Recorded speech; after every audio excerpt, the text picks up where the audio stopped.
네, 안녕하세요. 오늘은 수원 개념 설명 그 첫 번째 거듭 제곱근에 대해서 얘기해 보도록 하겠습니다. 바로 개념 보도록 하실게요. 우선은 거듭 제곱과 거듭 제곱근에 대한 얘기를 천천히 해보도록 하겠어요. 거듭 제곱이라고 하는 것은요, 어떤 수 A를 n번 거듭하여 곱한 것을 의미합니다. 여기서 보이는 것처럼 A를 이렇게 n번을 곱했어요. 그럼 우리는 이걸 어떻게 표현하겠다? a의 n제곱으로 표현하겠다라는 거예요. 그렇게 표현했을 때 우리는 여기 있는 요 a를 뭐라 불러준다? 밑이라고 불러준다. 여기 있는 n은 뭐라고 불러준다? 지수라고 불러준다라는 거예요. 여기는 이 거듭제곱의 반대 개념으로 나온 게 거듭제곱근인데요. 아까는 어떤 a를 n번을 거듭해서 곱한 거였죠.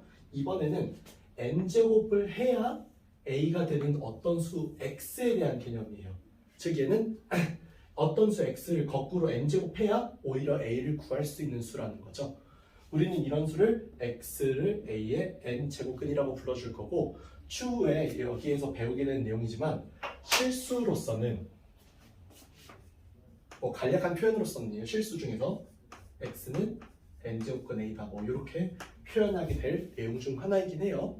더 뒤에 가서는 나중에 a의 n분의 1제곱 이런 느낌으로 표현할 그런 개념이긴 합니다. 더 뒤에 가면은 얘기해요.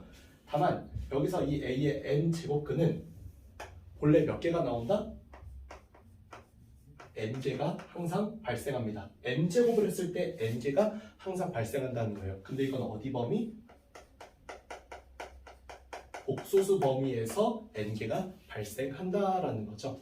그래서 복소수 범위에서 발생하는 n개 말고 a의 n제곱근 중에서 실수인 것을 알아보기 위해서 우리는 이 표를 외울 거예요.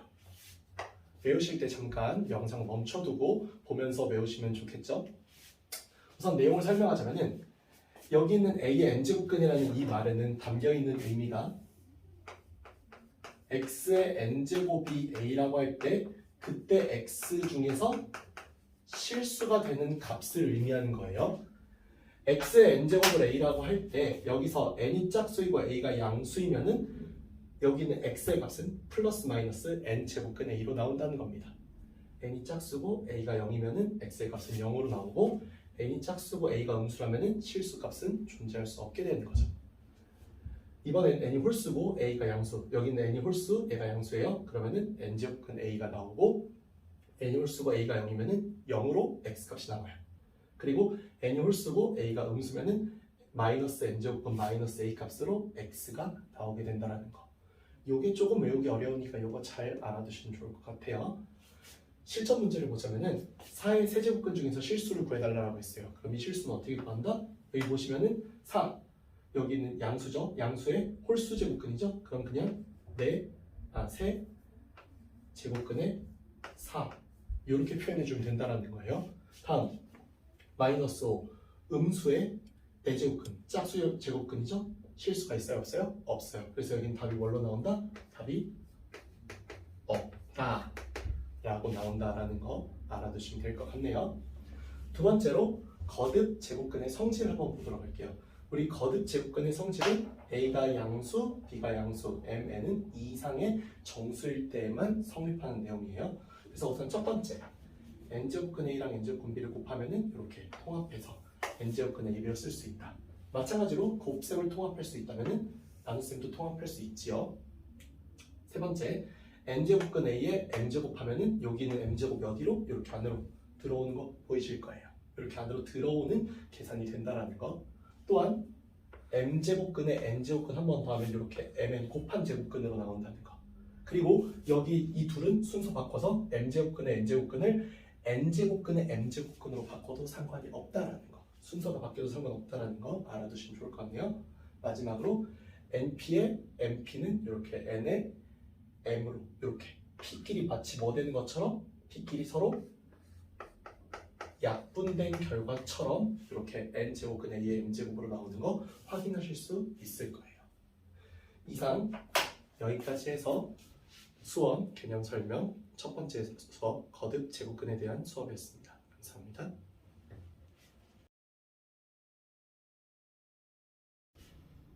안녕하세요. 오늘은 지수 법칙에 대해서 배워보도록 하겠습니다. 우리가 이전 단원의 거듭 제곱근에 대해서 배우면서 거듭 제곱과 거듭 제곱근을 통해서 지수로 표현할 수 있는 방법을 나름대로 다 배운 상태예요. 그래서 이제 그 거듭 제곱과 거듭 제곱근을 다시 한번 지수로 표현하면서 지수를 확장해 나가는 오늘 수업이 될 것 같아요. 우선은 기억해야 되는 게 지수 법칙은 배울 때 지수가 자연수일 때, 그리고 지수가 정수일 때, 지수가 유리수일 때, 지수가 실수일 때로 점점 지수의 범위를 확장시켜 나가는 게 중요해요. 참고로 우리 지수가 자연수인 거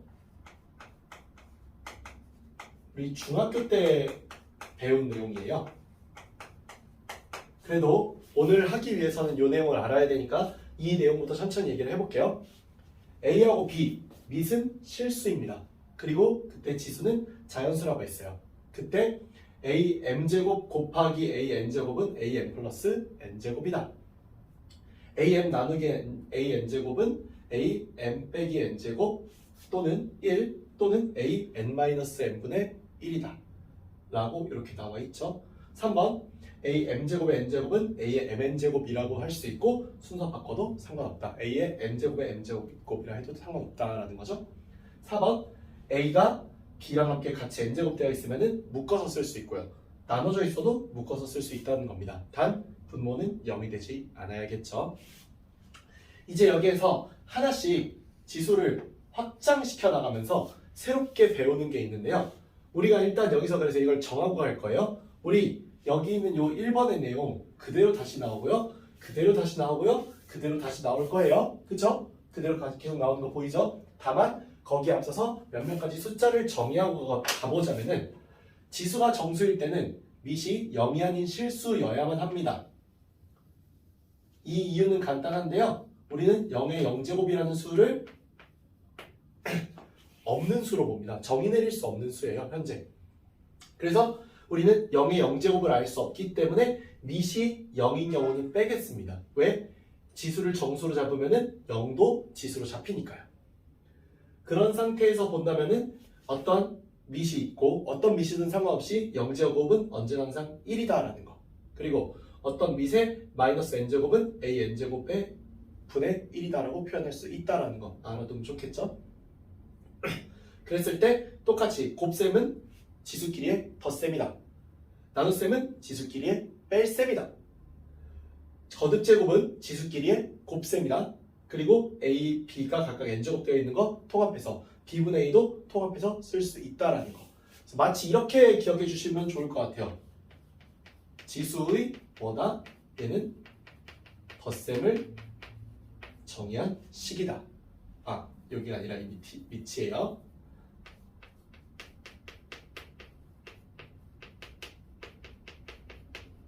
그리고 이 밑에 얘는 뭐다? 지수의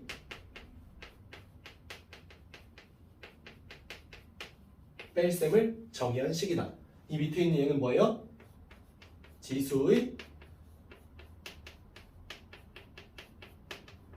곱셈을 정의한 식이다라고 알고 있으면 좋을 것 같습니다. 다음으로 넘어가서 이번에는 지수가 유리수가 될 때입니다. 이 지수가 유리수가 될 때는요. 가장 대표적인 예시로 마이너스 2의 2분의 1제곱 같은 것만 보더라도 우리 이거 실수값으로 구할 수 없는 값이죠. 왜? 우리 이거 뭐라고 했었어요? 옛날에 우리 배울 때 이거 루트 마이너스 2라고 되어 있으면 우리 루트 2의 i로 허수로 바꿔서 풀었었잖아요. 즉 우린 여기서 실수를 보고 싶은 거기 때문에 우리 밑은 뭘로 고정할 거예요? 0보다 큰 수로 고정하게 될 거예요. 그래서 지수가 점점 더 범위가 넓어짐에 따라 오히려 밑은 제한 조건이 생겼죠? 이거는 알아두시면 좋을 것 같아요. 그랬을 때 이번에는 지수의 나눗셈이 먼저 정의가 됩니다.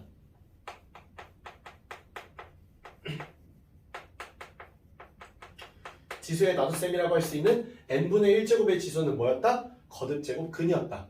사실 생각해보면 좀 당연하다면 당연한 게 거듭제곱이 지수의 곱셈이었으면 거듭제곱 근은 반대연산이니까 당연히 곱셈의 반대연산인 나눗셈이 되는 게 어찌 보면 되게 당연한 일이었겠죠? 다만 여기서 조심해야 되는 거 n이라고 하는 거는 이런 표기를 쓰기 위해서라도 자연수여야만 한다는 거 알아두시면 좋겠죠.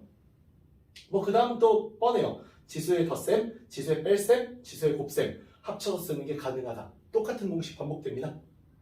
실수로 넘어가도 마찬가지예요. 다만 우리가 아직 고등학교 레벨에서는 지수가 실수일 때라고 하는 경우는 그냥 뭐 따로 밑에 어떤 지수 제곱이 갖는 어떤 이런 모양의 의미는 따로 없습니다. 그냥 밑이 있고 지수가 그냥 실수일 뿐이야. 그냥 무리수일 뿐이야. 이 정도로 생각해 주면 좋을 것 같아요. 뭐 지수가 무리수로 되면 또 어떤 의미를 갖느냐, 아직까지 고등학교 레벨에서는 의미가 없다라고 말씀을 드리고 싶어요. 마찬가지로 그래서 또 그래요. 곱셈은 지수의 덧셈, 나눗셈은 지수의 뺄셈, 거듭 제곱은 지수의 곱셈. 여기서도 뭐 여기가 뭐 물론 이쪽의 내용을 나눗셈을 그대로 가져올 수 있을 거예요. 다만 굳이 가져올 이유가 없는 게 여기서 말해도 충분하니까. 그죠? 그래서 합쳐 쓰는 것도 가능하다라는 거. 여기 있는 지수 법칙은요, 뭐 어느 정도는 다 증명이 가능할 수도 있고 뭐 그런 거는 다 할 수 있을 건데 그냥 하나의 공식으로 이 전체 내용을 쭉 다 외워주시는 게 좋을 거예요. 우리가 어차피 문제에서는 증명을 보는 게 아니라 이 공식을 사용하는 걸 보는 거니까요. 그렇죠? 이상 2단원 지수 법칙에 대해서 강의해봤습니다. 감사합니다.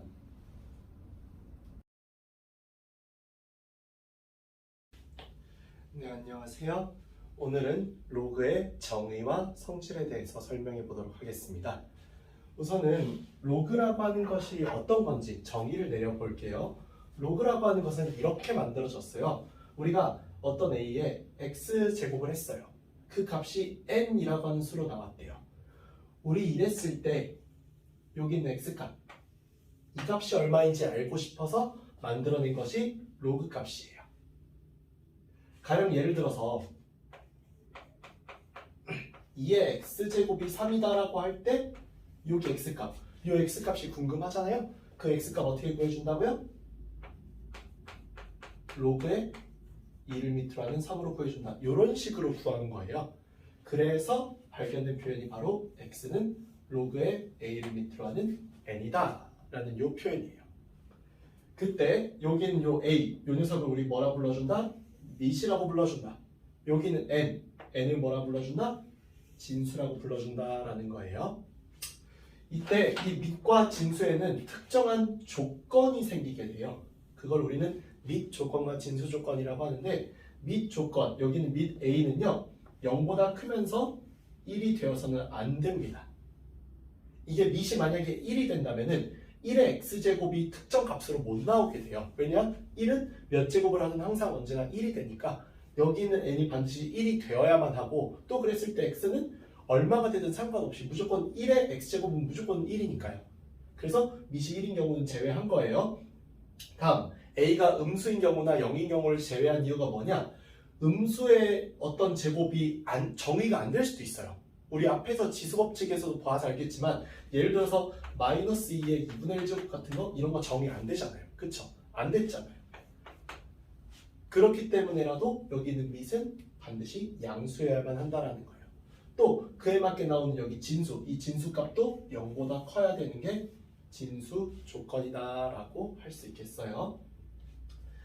우리 그러고 난 다음에 이제 이 로그의 성질에 대해서 배울 건데, 이 로그의 성질들은 죄다 외워줄 겁니다.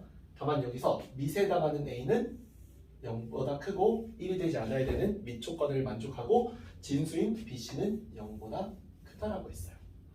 그랬을 때 로그 a를 밑으로 하는 1은 0이고 로그 a를 밑으로 하는 a는 1이다 라는 거 외워줘야 되겠죠. 다음, 로그 a를 밑으로 하는 b 더하기 로그 a를 밑으로 하는 c는 로그 a를 밑으로 하는 bc다. 그래서 보시면 알겠지만 로그의 덧셈은 진수의 뭐가 된다? 곱셈이 된다.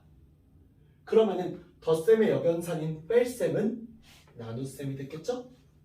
당연하게도 덧셈일 때 곱셈이면 뺄셈일 때 나눗셈일 거예요. 말 그대로 역연산이니까요. 그래서 플러스와 마이너스가 이렇게 각각 bc와 c분의 b로 나온다는 거 알아두시면 좋을 것 같습니다. 다음, 로그 a의 n제곱 b의 m제곱이라고 나와 있는 얘는 여기 밑에 있는 n제곱은 어디로 나와요? 분모로 나오죠? 진수에 있던 m제곱은 어디로 나와요? 분자로 나오죠. 요거 외워두시면 좋을 것 같아요. 그래서 각각 뭐냐? 로그의 덧셈에 관련된 내용, 그리고 로그의 뺄셈에 관련된 내용, 그리고 로그의 실수배에 관련된 내용이다라고 생각해주면 이해하기 좀 편하실 것 같아요. 다음, 및 변환 공식을 보겠습니다. 이 및 변환 공식이라는 거는 말 그대로 왜 등장한 거냐? 말 그대로 내가 밑을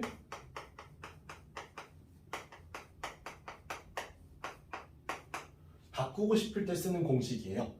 내가 밑을 적절하게 바꿔주면은 이 문제를 풀 수 있을 것 같은데 라고 할 때 밑을 바꿔주기 위해서 쓰는 공식이고, 크게 두 가지가 있어요. 첫 번째 바로 뭐다? 나는 새로운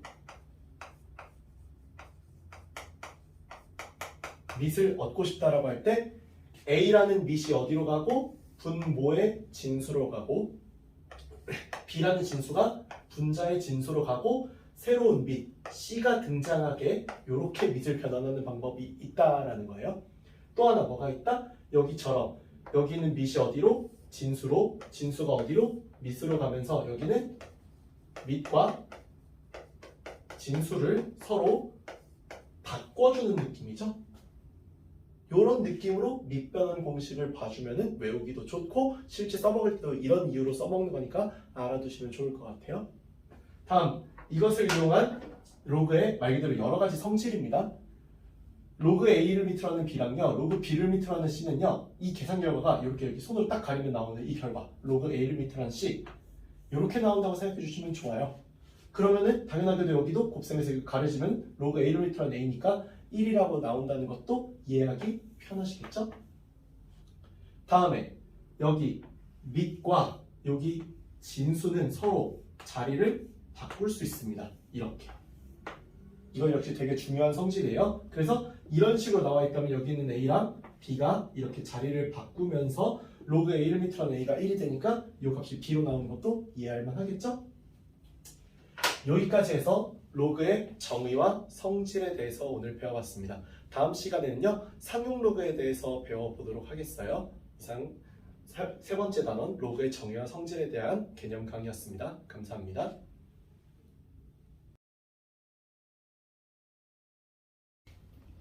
안녕하세요. 오늘은 상용 로그에 대해서 배워보도록 하겠어요. 우선 상용 로그라는 게 무엇이냐? 정의를 본다면 밑이 10인 로그예요. 여기 나와 있는 것처럼 이렇게 밑이 10인 이 로그를 상용 로그라고 하겠다라는 거예요. 그리고 다음과 같이 나타낸다. 어떻게 나타낸다고요? 밑을 보신 바와 같이 없어졌죠? 네, 밑을 생략해서 나타냅니다. 그래서 상용 로그의 특징은 뭐다? 밑이 생략되어 있는 형태적인 특징을 갖는다라는 거예요. 제가 학생들한테 가끔 질문을 받는데요. 우리가 문제지를 많이 풀다 보면은 가장 많이 사용하는 밑은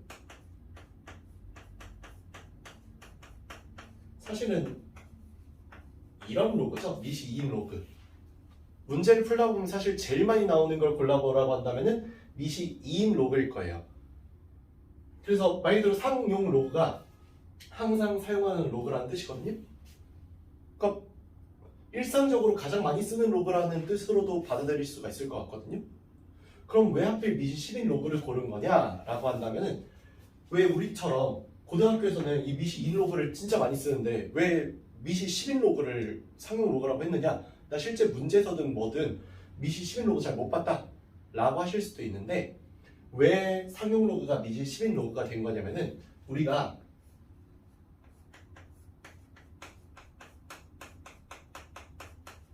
십진법, 그러니까 0, 1, 2, 3, 4, 5, 6, 7, 8, 9 10개의 숫자를 사용하는 그 숫자 저기 안에 있기 때문에, 숫자 진법 안에 있기 때문이에요. 그러니까 무슨 말이냐면은 우리가 밑이 10인 녀석을 사용할수록 십진법과 맞아 들어가는 점이 많아서 사용할 때 굉장히 편리한 점이 많아지고 그런 특징이 있기 때문에 우리는 로그를 쓸 때 미시 10인 걸로 사용하면은 편할 거다. 그리고 그렇게 사용하면은 훨씬 더 좋을 거다. 라는 이유 때문에 미시 10인 로그를 상용 로그로 쓰기 시작했다라는 겁니다. 사실 이 얘기를 좀 더 제대로 하려고 한다면은 뭐 근사값이네 아니면 뭐 유효 숫자네 뭐 이런 얘기도 제가 이제 얘기를 또 해야 되는데 그럴 수는 없기 때문에 지금 이 시간이 이걸 하는 게 아니니까요. 그냥 지금 여러분들 어떻게 생각하면 좋냐면요. 우리가 살고 있는 현재 숫자 진법이 10진법, 그러니까 뭐 컴퓨터처럼 뭐 16진법이네 뭐 2진법이네 이런 걸 쓰는 게 아니기 때문에 우리는 10진법을 사용하기 때문에 어떻게 해줘야 된다? 상용 로그는 반드시 미시 10인 녀석을 생략하는 것으로 사용해야 된다라고 알고 계시면 좋을 것 같아요. 우리 뭐 일반 로그에서도 또 마찬가지로 정수 소수 부분을 볼 수 있었겠지만 상용 로그도 정수 소수 부분을 볼 수 있습니다. 그래서 여기는 이 상용 로그에서는요. 로그 A가 이렇게 나오면은 n과 알파로 이렇게 따로 써주는 것도 좋아요. 상용 로그를 파악하기 쉽게 하기 위해서. 그랬을 때 정수 부분 n의 조건은 당연히 정수 부분이니까 정수여야겠죠. 소수 부분의 조건은 뭐예요? 0부터 1 사이의 숫자로 나와야 한다는 게 소수 부분의 조건이에요. 그러면은 대충 어떻게 표현하는지는 보셔야겠죠? 그래서 보자면은 여기는 얘는요. n 정수 부분이 얼마가 되고 2가 되고 소수 부분 알파가 어떻게 된다? 0.714가 된다라는 거예요. 아, 쌤 어떻게 하는지 대충 알 것 같습니다. 그럼 얘는요. n이 마이너스 1이고 알파가 0.51이겠네요 라고 생각하기 쉬운데 틀렸습니다. 이유가 뭐냐? 얘는 식이 뭐예요? 마이너스 1, 마이너스 0.51이죠? 생각해보면 즉 얘는요 마이너스 1, 마이너스 0.51이기 때문에 이 녀석이 이 소수 부분의 범위에 맞지 않아요. 그래서 얘처럼 음수로 나왔을 때는 이렇게 쓰시는 게 안 됩니다. 그럼 어떻게 써야 하느냐? n이 마이너스 2고 알파가 0.49다. 즉 이 식을 이렇게 봐주는 게 아니라 어떻게 봐주는 거예요? 이렇게 봐주는 게 아니라 마이너스 2 더하기 0.49로 이렇게 봐줘서 얘가 정수 부분, 얘가 소수 부분이라고 하는 것이 맞는 표현이 되겠습니다. 그랬을 때 정수 부분과 소수 부분이 가지는 의미가 상용 로그에서 대체 어떤 의미가 있느냐? 상용 로그에서 아까처럼 n과 알파로 나눠 놓는다면은 n은요 여기는 a가 1보다 크다고 할 때, 즉 n이 0보다 크거나 같겠죠. 이러면 그랬을 때는 a의 정수 부분이 n 플러스 1짜리의 정수로 나와야 한다라는 거예요. 예를 들자면입니다. 여기서 뭐 a가 2112.14 라고 한다면은 여기서 n 값이 3으로 나왔을 거라는 거죠. 왜냐? 얘가 몇 자리 정수 부분을 가지니까요? 총 4자리의 정수 부분을 가지니까요. 따라서 이때 n 값은 3이었을 거다라고 볼 수 있을 거예요. 누구의 n 값이? 로그 a의 n 값이요. 다음 0부터 1 사이에 있는 경우, 즉 n이 음수일 때죠. 이때는 a가 소수점 아래 절대값 n번째 자리에서 처음으로 0이 아닌 숫자가 등장한다라는 거예요. 여기도 예시를 들자면은 여기는 a가 예를 들어서 0.041이다 뭐 이런 식으로 나온다고 하면은 소수점 아래 첫 번째, 두 번째에서 처음으로 0이 아닌 숫자가 등장했으니까 이때에는 마이너스 2일 거다 뭐 이런 얘기인 거죠. 예를 들자면 다음 알파 같은 경우는 최고 자릿수를 구하게 해준다라는 건데 이 문제를 이제 우리가 풀기 위해서 요거 예시 들어놨어요. 2의 20제곱이 a 자리의 수이고 그 다음에 최고 자리 숫자가 b일 때 라고 했습니다. a, b 각각 구해볼 거예요. 그러면은 우리 얘 로그 2의 20제곱으로 이렇게 할 거거든요. 그럼 얘는 20 로그 2가 되는데 이 로그 2가 0.3010이거든요. 그래서 20 곱하기 0.3010 이렇게 계산해주면은 6.02 이렇게 나옵니다. 그럼 여기는 6 때문에 여기는 얘가 몇 자릿수라는 거 알 수 있어요? 아까 여기 말했던 것처럼 7, 여기는 n 플러스 1짜리의 정수라고 했으니까 여기는 얘는 몇 자릿수다? 7자릿수다. a가 7이다 라는 거는 구할 수 있을 거고, 그 다음에 여기 있는 소수 부분, 이 소수 부분을 보고 최고 자릿수를 우리가 추측할 수 있다는 건데, 어떻게 추측을 할 것이냐? 보세요. 이제 이 방법은 얘가 이렇게 나온다라고 하면은 우리가 알고 있어야 되는 것 중 하나가 뭐냐면은 이 로그 1의 값이 0일 거고요. 0.0이죠. 정확히는 일단 0이라고 할게요. 그 다음에 로그 2의 값은 0.3010이에요. 아까 말한 대로. 그러면 여기는 0.0이라는 값은 어떤 로그에 이렇게 들어왔을 때 0.0이라는 값은 이 사이에 놓이게 되죠. 그럼 a라는 숫자는 대략 1. 어쩌고 저쩌고였을 거예요. 제가 이 말을 왜 하느냐? 우리 이 숫자의 비밀을 보자면요. 이 6이라고 하는 것은 결국 로그 1m로 하는 20 로그의 2의 20제곱이 6이라고 하는 거는 자릿수였으니까 숫자 배열에는 아무런 영향을 끼치지 못해요. 그럼 이 6이라는 건 사실상 로그 10의 6제곱 같고 더하기 이 뒤에 이 0.02라고 해당하는 값이 그 로그의 어떤 특정 a 값이었을 텐데, 얘가 0.02인 특정한 어떤 값이었을 텐데, 이 10의 6제곱이 이 로그의 덧셈으로 인해서 여기는 a와 곱해지면서 답이 나오는 거니까 2의 20제곱은 얘가 1 어쩌고 어쩌고 어쩌고 어쩌고 어쩌고 어쩌고 이런 식으로 나왔을 거란 말이에요. 답이. 그런 이유 때문에 여기 있는 이 최고 자리의 숫자는요 1일 수밖에 없다라는 걸로 이 b가 1인 걸 구하는 얘가 여기는 소수 부분이 가지게 된 의미예요. 바로 뭐 최고 자릿수를 알게 해주는 녀석이 알파, 소수 부분이 갖는 의미다라고 할 수 있을 것 같아요. 이상 여기까지 해서 오늘은 상용 로그에 대해서 알아봤습니다. 다음 시간부터는 이제 진짜 어려운 부분이라고 할 수 있는 지수함수, 로그함수 부분이 나오게 돼요. 그래서 다음부터는 함수를 하기 때문에 좀 어렵고 또 그래프 나오니까 잘 대비하고 미리 개념서 읽어봐도 좋겠죠? 이상 마치겠습니다. 감사합니다.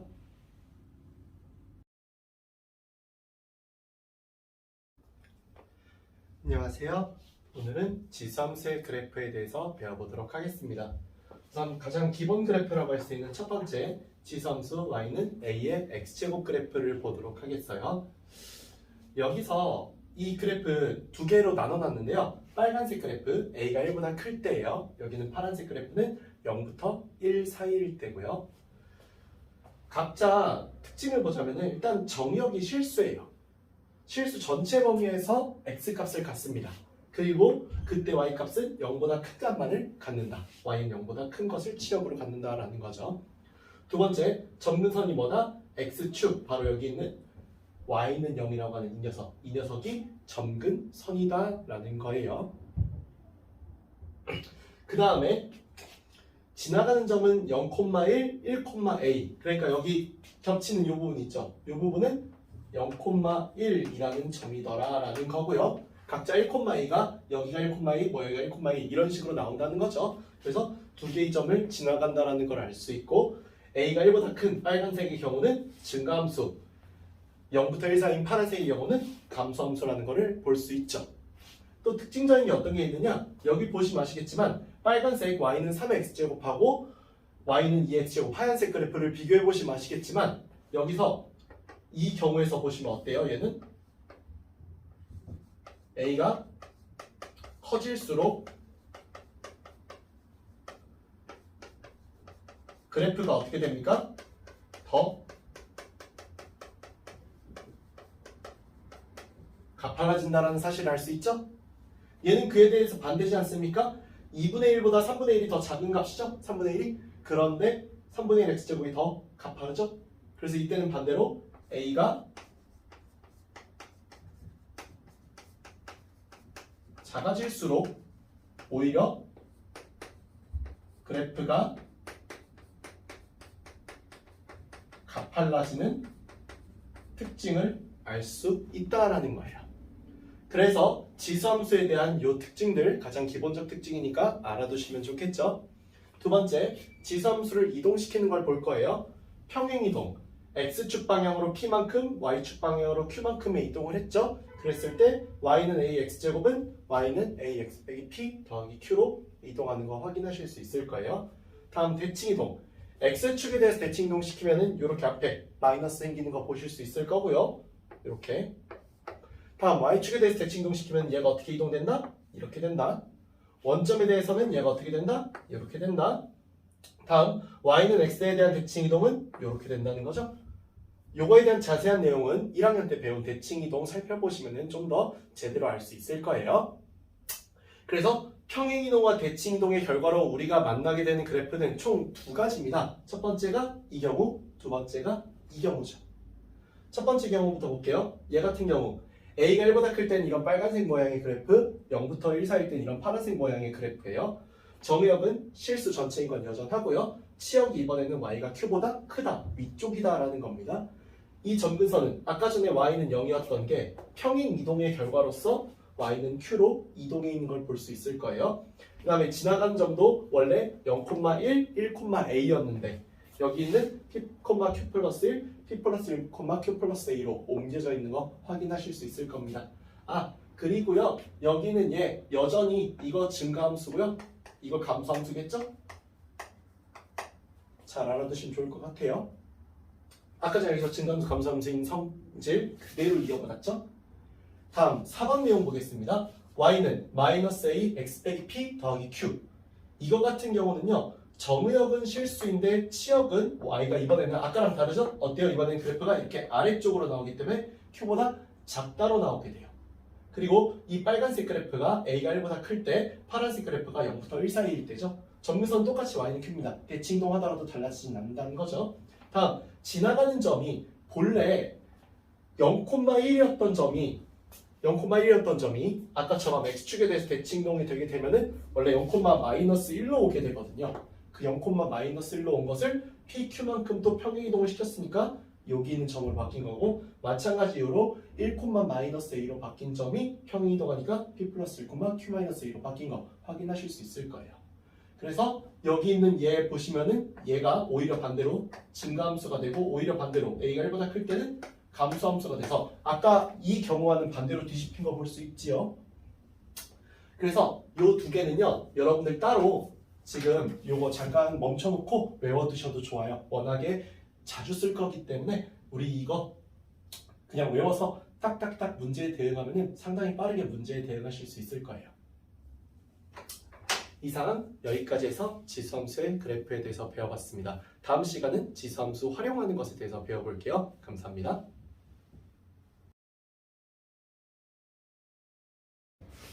안녕하세요. 오늘은 지수함수의 활용에 대해서 배워보도록 할게요. 지수함수는 크게 세 가지의 활용이 있어요. 최대, 최소, 방정식, 부등식. 그런데 이제 여기서 제일 오해가 많은 게 지수함수의 활용이라고 하는 게 미리 배워보신 분들은 아시겠지만 상당히 조금 난이도가 있습니다. 그래프도 어렵지만 그래프만큼이나 뭐도 어려워요? 지수함수를 활용하는 최대, 최소, 방정식, 부등식도 어려워요. 다만 지수함수 자체가 어려웠던 거는 아니다. 지수함수의 난이도는 생각보다 낮다라는 걸 저는 오늘 알려드리면서 왜 얘가 난이도가 높아지는지를 보여드리는 게 목적이거든요. 그래서 지수함수라고 하는 것 자체가 어려운 것이 아닌 지수함수가 다른 함수와 연계되어서 합성되어서 나오기 때문에 어렵다라는 말씀을 먼저 드리고 시작을 할게요. 그래서 지수함수의 특성부터 먼저 살펴볼게요. 지수함수 그래프는 아시다시피 a가 1보다 클 때는 이런 빨간색의 그래프, 우상향하는 그래프죠. a가 0부터 1 사이일 때는 우하향하는 그래프라는 거 알 수 있을 거예요.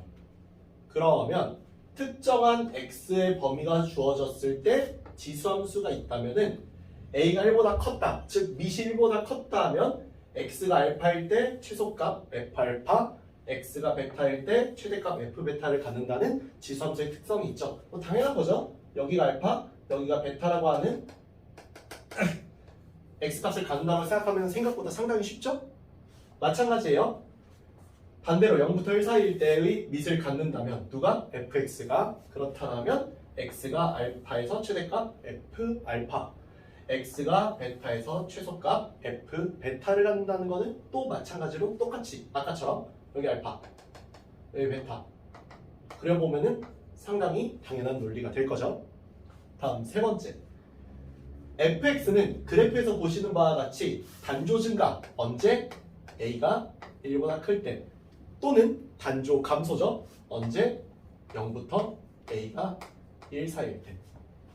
참고로 혹시나 해서 얘기하는 거지만 단조 증가는 말 그대로 단조롭게 한 방향으로 증가만 한다는 얘기예요. 단조 감소는 그 반대겠죠? 한 방향으로 감소만 한다는 거겠죠? 단조롭게. 그렇기 때문에 f 알파가 k가 되는 그 알파 값은 유일할 수밖에 없어요. 왜냐? 그 k라는 값은요. 여기 그래프 보시면 아시겠지만 하나밖에 안 나오는 게 당연한 겁니다. 그래프의 특성 때문에. 그렇다는 얘기는 알파 값은 언제나 로그 a의 k라는 값을 갖는다는 것은 무조건이라는 거죠. 그 얘기는 반대로 얘기하면은 이 k가 여기는 ax제곱 기준으로 여기 ax제곱 기준이니까 k가 0보다 작거나 같은 경우가 만약 발생한다면 알파는 존재하지 않을 수도 있다라는 거죠. 그러면 여기서요 이제부터 아까도 말씀드렸다시피 이 앞에까지는 보시는 것처럼 그냥 지수함수가 이런 특성을 가지고 있어. 그래서 이런 최대최소와 이런 방정식의 근을 가져 라는 얘기를 한 건데 이게 왜 어려웠는가? 바로 이 뒤에 있는 이 말 때문이에요. with 2차. 무슨 말을 하고 싶은 거냐? 2차 함수와 얘가 합성되면서 내용이 어려워진다라는 걸 말하고 싶은 거예요. 첫 번째 여기 볼게요. 최대최소. 범위가 -1부터 2까지로 나와 있어요. 그러면은 여기서 만약에 얘기지만 y는 2의 x제곱꼴이었다면은 여기는 이 지수함수의 특성을 써주면 됐어요. 근데 여기가 x제곱이 아니라 뭡니까 하필? 이 위에가 x제곱 마이너스 2x라고 하는 2차 함수죠. 이 2차 함수가 어려워서 이 문제가 어려운 거라는 거예요. 그래서 우리가 x제곱 마이너스 2x를 t라고 더 본다면 우리는 여기는 x제곱 마이너스 2x의 최대최소를 구해줄 필요가 있다는 거죠. 즉 t는 x 마이너스 1의 제곱 마이너스 1일 것인데 이 범위에서 얘의 최대최소를 구해준다면은 x가 1일 때 최소값인 마이너스 1의 값을 가져요. 누가? t가. 그리고 x가 얼마일 때? 마이너스 1일 때 최대값으로 얼마를 가져요? 3을 가져요. 누가요? t가요. 그럼 얘를 내가 이제 y는 2의 t제곱으로 바꿔놓고 나면은 사실 t의 범위라고 하는 것은 최대최소가 마이너스 1과 3이니까 이렇게 바뀌었죠? 그럼 최대최소 구하는 게 그렇게 어려울 수가 없잖아요. 왜? 여기 우리 앞에서 배웠던 것처럼 단조롭게 가장 작은 곳에서 최소값, 가장 큰 곳에서 최대값이 나와요. 왜? 위시 1보다 크니까. 그죠? 그렇기 때문에 이렇게 바꿔놓고 풀면 어려울 게 하나도 없다라는 거예요. 그래서 최대 얼마다? 3일 때 대입해보면 8이다. 최소는 또 얼마다? 마이너스 1 대입해보면 2분의 1이다. 끝. 이렇게 나오는 특성 때문에라도요. 이 앞에가 어려운 거지 뒤가 어려운 게 아니라는 겁니다. 그래서 제가 현장에서 애들 가르칠 때 되게 많이 쓰는 용어 중 하나인데 지수함수는 죄가 없어요. 참고로 이거는 로그 함수로 삼각함수로 가도 똑같습니다. 지수 로그 삼각함수한테는 죄가 없어요. 여기 문제가 어려운 죄는 다 누구한테 있는 거예요? 이 이차함수한테 있는 거예요. 그리고 합성함수에 있는 거예요. 이차함수를 지수함수와 합성, 로그함수와 합성, 삼각함수와 합성하니까 어려워지는 거거든요. 그러니까 얘한테 죄가 있고 합성함수에 죄가 있는 거지 지수함수 자체가 어려운 건 절대 아니에요. 오히려 되게 단조로운 함수죠. 마찬가지로 얘도 그래요. 이번에는 제가 2의 x제곱을 t로 치환해야 되는데 이 범위로 놓고 봤을 때 t값의 범위는 마이너스 1일 때 최소값인 2분의 1, 2일 때 최대값인 4를 갖습니다. 그렇게 얘를 t로 치환해 놓고 나면은요 y는 얘는 t 제곱이 되고 얘는 마이너스 2t가 되죠. 그렇게 바꿔놓고 보면은 알 수 있는 사실이지만 결국 또 얘 때문에 2차 함수 범위 따지는 게 어려운 거죠. 즉 여러분들 여기서 점수 안 나오시는 건요 그냥 절대 지수함수가 어려워서 그게 아니라 1학년 때 배운 2차 함수가 기억 안 나서예요. 또는 중3 때 배운 2차 함수가 기억이 안 나서예요.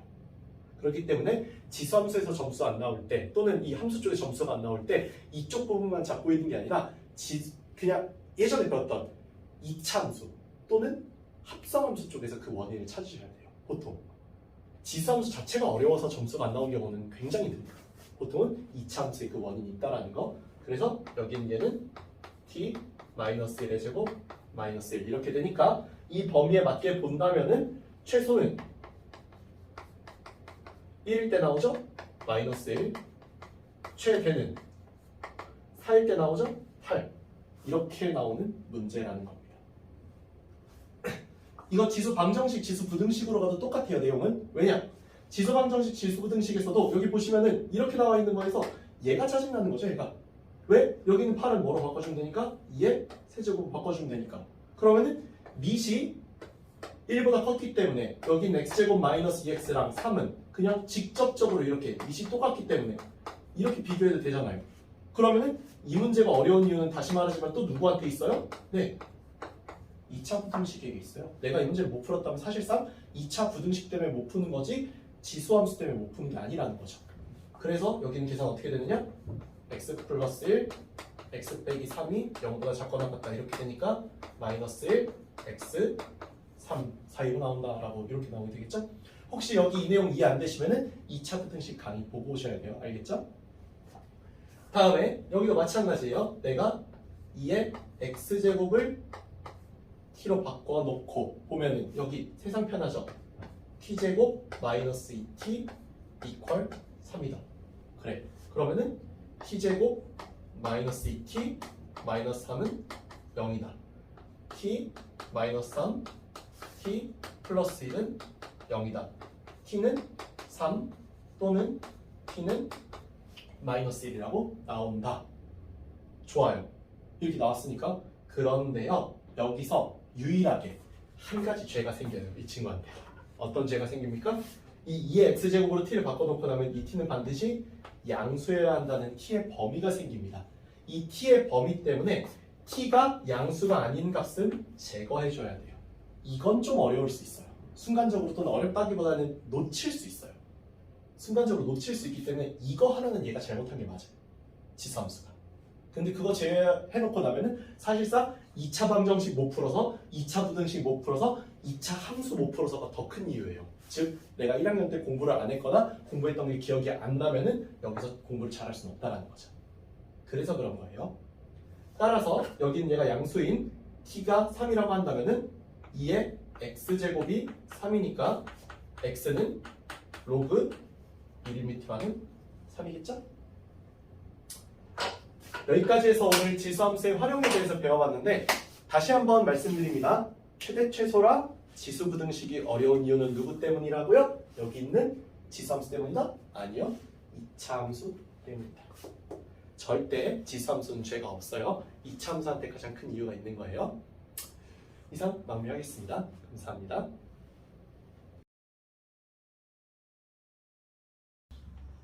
안녕하세요. 오늘은 로그 함수의 그래프에 대해서 배워보도록 하겠습니다.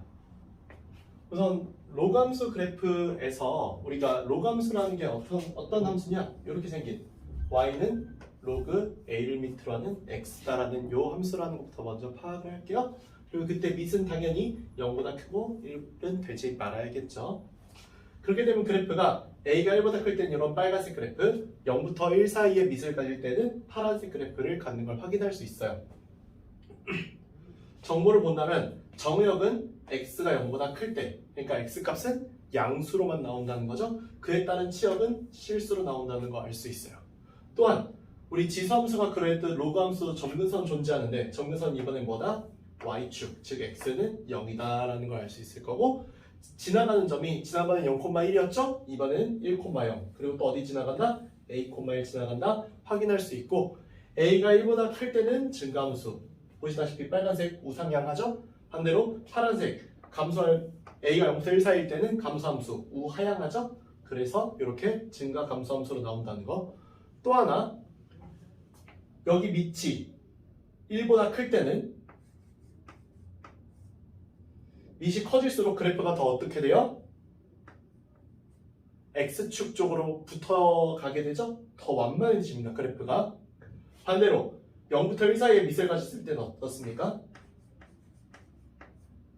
0부터 1 사이에 미실 때는 밑이 커질수록 그래프가 좀 더 가팔라지는, 왜냐면 3분의 1보다 2분의 1이 더 큰 값이잖아요. 그래서 흰색이 빨간색보다 훨씬 더 가파른 그래프라는 거 확인할 수 있죠. 이걸로 밑이라는 개념이 나왔을 때 세부적인 특성까지 파악해서 로그 함수의 큰 특징은 우리가 여기 있는 내용으로 충분히 볼 수 있을 것 같아요.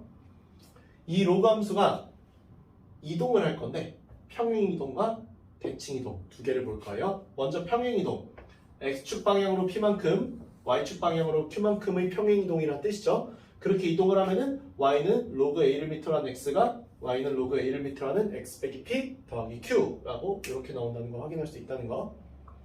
두 번째, 대칭이동. x축에 대해서 대칭이동 시키면은 y는 로그 a를 밑으로 한 x가 y는 로그 a분의 1을 밑으로 하는 x로 나온다는 거. y축에 대해서 대칭이동 시키면 y는 로그 a를 밑으로 한 x가 y는 로그 a를 밑으로 하는 마이너스 x로 나온다는 거. 원점에 대해서는 y는 로그 a를 밑으로 한 x가 y는 로그 a분의 1을 밑으로 하는 마이너스 x로 나온다는 거. 마지막 y는 x에 대해서 이동을 시키면은 y는 로그 a를 밑으로 한 x가 y는 a의 x제곱으로 나온다는 거. 그래서 여기 이 둘 사이 역함수다라는 거 다시 한번 기억을 해주실게요.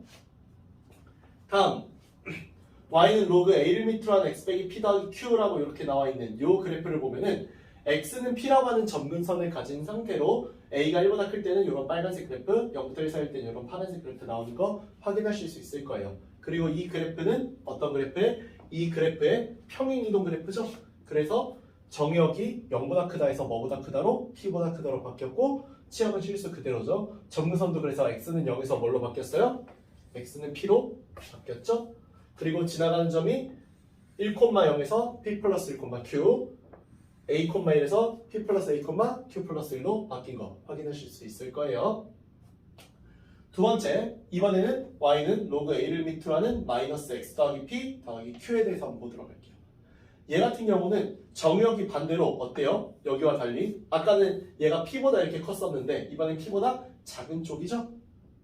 그리고 치역은 똑같이 실수일 거고 점근선 똑같이 x는 p 그대로예요. 지나가는 점이 어떻게 바뀌어요? 원래 여기는 이 그래프가 이렇게 되려면 y축에 대해서 대칭돼야 되니까 x값에 마이너스 붙어야 되죠? 그래서 x값에 마이너스 붙어가지고 원래 마이너스 1,0이었던 점이 평행이동을 통해서 p-1,q로 옮겨오고 a,1이었던 점이 y축 대칭이동 때문에 마이너스 a,1로 옮겨지고 그게 평행이동으로 해서 p-a, q 플러스 1로 이렇게 옮겨지는 거 확인하실 수 있을 거예요. 애시당초 여러분들 여기 있는 3번하고 4번의 내용은 외워서 봐주는 게 가장 좋습니다. 물론 뭐 이해하시면 좋긴 해요. 그게 뭐 나쁘다, 잘못됐다 이런 게 아니라 이해하시는 것보다는 암기하시는 게 효율이 더 좋아서 그런 거예요. 그래서 여기 있는 내용 잠깐 스크린샷을 하시든 멈춰놓고 스크린샷 하시든 아니면 멈춰놓고 필기하시든 필기하시면 좋을 것 같습니다. 이상 여기까지 해서 오늘 로그 함수의 그래프에 대해서 배워봤고요. 다음 시간에는 이제 로그 함수의 활용을 통해서 지수 로그 함수 전체 단원을 마무리 짓도록 하겠습니다. 감사합니다.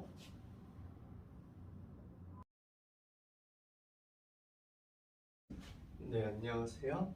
오늘은 로그 함수의 활용에 대해서 배워보도록 하겠습니다.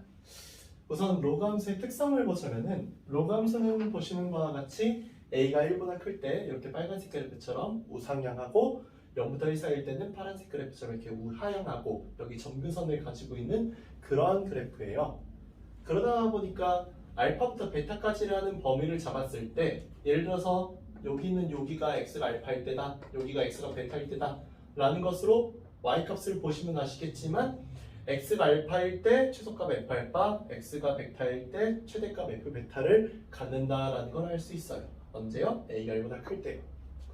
그와 반대로 0부터 1 사이라면은 여기가 알파고 여기가 베타다 뭐 이런 식으로 해보면은 이렇게 두 개의 y값을 갖는 걸 보시면 아시겠지만 x가 알파에서 오히려 최대값으로 f 알파를 갖고 x가 베타에서 오히려 최소값 f 베타를 갖는다는 것을 알 수 있죠. 따라서 여기 있는 이 내용들이 주어져 있다라는 거는 보실 수 있을 거예요. 그러고 나서 보면은 이 그래프 모양을 보시면 알겠지만 a가 1보다 클 때는 단조 증가를 하고요. 0부터 1 사이일 때는 단조 감소를 하는 특징이 있어서 그래프가 증가함수 상태가 바뀌질 않아요. 이 얘기는 반대로 얘기하면 무슨 얘기냐? F알파가 K인 알파가 무조건 유일하다라는 것을 의미해요. 그때 알파 값은 무조건 A의 K제곱인 거죠. 다만 여기서 항상 언제나 X가 0임을 주의해야 된다. 우리 이거 이따가 문제에서 진수 조건 따지는 것으로서 봐주게 될 거예요. 로그 함수에서 가장 어려운 거는 이 진수 조건을 항상 따져줘야 한다라는 거거든요. 그래서 이제 실전 문제를 와보면은 로그 함수의 최대 최소를 따질 때 또 여기 로그 방정식과 부등식을 따질 때 애도 똑같다라는 겁니다. 여기 이 부분도 0보다 커야 되고 여기 있는 요 x도 0보다 커야 되고 여기 있는 얘도 0보다 커야 되고 여기 있는 얘도 0보다 커야 하는 진수 조건은 무조건 따지는 개념이 된다는 거예요. 이거 0보다 크다라고 안 따져주면 문제에서 틀릴 수도 있기 때문에 그래요. 그래서 실전으로 보면은 여기 최대 최소는 원래대로라면은요 그냥 최대 최소 여기 있는 것처럼 아주 단조롭게 하시면 돼요. 문제는 누가 문제가 생긴 거죠? 여기 있는 x제곱 마이너스 4x 플러스 8. 지난 시간에 우리가 로그 함수, 지수 함수의 활용을 할 때도 했던 말이지만 로그 함수에는 죄가 없어요. 누구한테 죄가 있다? 이 이차함수에 죄가 있다라는 거. 그러니까 우리가 여기 있는 이차함수 x제곱 마이너스 4x 플러스 8을 t로 바꿔보면은 얘는 x-2의 제곱 더하기 4라는 특성 때문에 여기 있는 t가 어때요? x가 2일 때 최소값 4를 가지고 x가 얼마일 때 4일 때 최대값으로 얼마를 갖죠? 8을 갖죠? 그래서 다시 정리해보자면 t의 범위가 이렇게 재정이 되는 상태에서 y는 로그의 1미터로 하는 t의 최대 최소를 구해달라 라고 하는 이런 문제이기 때문에 최대값은 얼마다? 여기다가 8을 집어넣은 3이다. 그리고 최소는 얼마다? 2다 라는 걸 알 수 있는 거죠. 왜? 4 집어넣어보면 로그 2의 4니까 2로 나오겠죠. 그래서 여기서 다른 게 어려운 게 아니라 뭐가 어려운 거라고요? t라고 하는 요 2차식의 최대 최소를 따로 먼저 구해줘서 다시 적용을 해서 그걸 바탕으로 일반적인 로그 함수의 최대 최소를 구해야 되기 때문에 다시 말하지만 로그 함수엔 죄가 없어요. 누구한테 죄가 있다? 항상 이 2차 함수한테 죄가 있다라는 거. 마찬가지로 이것도 그렇습니다. 여기는 이 문제에서는 우리가 로그 2의 x를 t로 치환해 줄 건데 t로 치환을 해주는 과정에서 여기 범위 있죠? 이 범위 때문에 우리는 t값의 범위가 2분의 1 집어넣었을 때 마이너스 1 나오고 4 집어넣었을 때 2가 나오는 것 때문에 이렇게 범위가 나온다는 거 구할 수 있죠? 그래서 여기 있는 얘를 t로 바꿔보면은 y는 얘는 t 제곱이고요. 얘는 이 2가 이렇게 밑으로 내려와서 이렇게 2로 이렇게 쓰여질 수 있죠? 그렇게 본다라고 하면은 빼기 2t 더하기 2로 바뀌고 이 녀석의 최대 최소를 구하는 거예요. 누구 범위에서? 이 범위에서. 그럼 얘도 또 뭐가 문제가 되죠? 2차 함수가 문제가 되는 거죠? 빼기 1의 제곱 더하기 1로 바꿔보면은 여기서 최소값, 미니멈의 값은 얼마다? t가 1일 때의 값인 1이라고 할 수 있고 맥시멈, 최대값은 얼마다? 마이너스를 집어넣어서 나오는 최대값은 5라고 할 수 있는 거죠. 그래서 이걸 통해서 또 알 수 있는 사실이지만 결국 여기는 누가 문제가 된다? 여기 로그 함수를 끼고 있는 2차 함수가 문제가 된다라는 거예요. 마찬가지로 여기로 넘어와서도 마찬가지인데 여기는 얘가 양수다라는 사실을 잊으면 안 돼요. 우리 왜냐? 이거 그래 그러면은 x제곱 마이너스 4x 마이너스 4가 2의 세제곱이다라고 바꾸는 건 어렵지가 않거든요. 즉 얘가 8이기 때문에 8을 이쪽으로 이항해주면은 x제곱 마이너스 4x 마이너스 12는 0이다라고 나오면서 x 빼기 6 x 플러스 2가 0이라고 나와서 x가 6 또는 마이너스 2로 나오게 되는데 이 두 개가 다 답이라는 보장이 없어지게 되거든요. 답이 아닐 수도 있어요. 대입해봐야 됩니다. 6을 여기다 대입해보면은 양수 나오고요. 마이너스 2 여기다 대입해 보면은 양수 나오기 때문에 다행히 둘 다 답은 됐지만 여기에 대입해가지고 가끔씩 여기서 답이 탈락되는 경우가 있거든요. 답이 탈락되면은 그 답은 답으로서 인정받지 못하기 때문에 여기 있는 이 문제는 꼭 한번 이 진수 조건을 확인해 줄 필요가 있습니다. 꼭 한번 확인해 주셔야 돼요. 알겠죠? 마찬가지로 여기도 그래요. 여기는 이 문제도 x가 0보다 크다는 걸 기본적으로 알고 계셔야 됩니다. 그 상태에서 우리는 로그 2x를 t로 바꿔보면은 얘는 t제곱 마이너스 4t 마이너스 5가 0보다 크다죠? 그럼 얘는 인수분해 해보면은 t 마이너스 5 t 플러스 1이 0보다 크다죠? 따라서 t가 5보다 크다 또는 t가 마이너스 1보다 작다인데 이걸 다시 로그 2의 x로 바꿔보면은 로그 1m라는 x가 5보다 크다 또는 로그 1m라는 x가 마이너스 1보다 작다니까 이 답은 최종적으로 x가 5보다 크다 또는 x가 2분의 1보다 작다로 끝날 것 같지만 아까 제가 뭐라고 했죠? x는 0보다 크다라는 진수 조건이 있다고 했죠? 그 진수 조건 때문에 여기다가 이거 안 써주시면 답 틀리십니다. 답은 이렇게 나온다는 거. 그래서 여기에서 제가 드리고 싶은 말씀입니다만 결국에는 로그 함수의 최대 최소와 로그 함수의 로그 방정식, 로그 부등식 결국 이 모든 것들은 다 2차 함수가 문제를 발생시키는 가장 큰 원인이다. 그리고 또 하나 뭐다? 여기서 진수 조건 때문에 아까 전 여기에서 답 틀어지는 거 보셨죠? 이렇게 답 틀어지는 일 안 생기게 여기에서 진수 조건 꼭 따져줘가지고 여기서 이런 추가 범위 적어주는 거 잊지 말아주시길 바래요. 이상 여기까지 해서 로그 함수의 활용에 대해서 배워봤습니다. 다음 시간부터는 삼각함수에 대해서 나가도록 할게요. 감사합니다.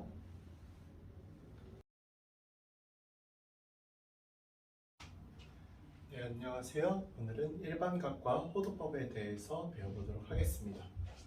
우선 첫 번째로 일반각이라고 하는 것에 대해서 배우려면은 우리 여기 있는 시초선과 동경에 대해서 먼저 배워야 돼요.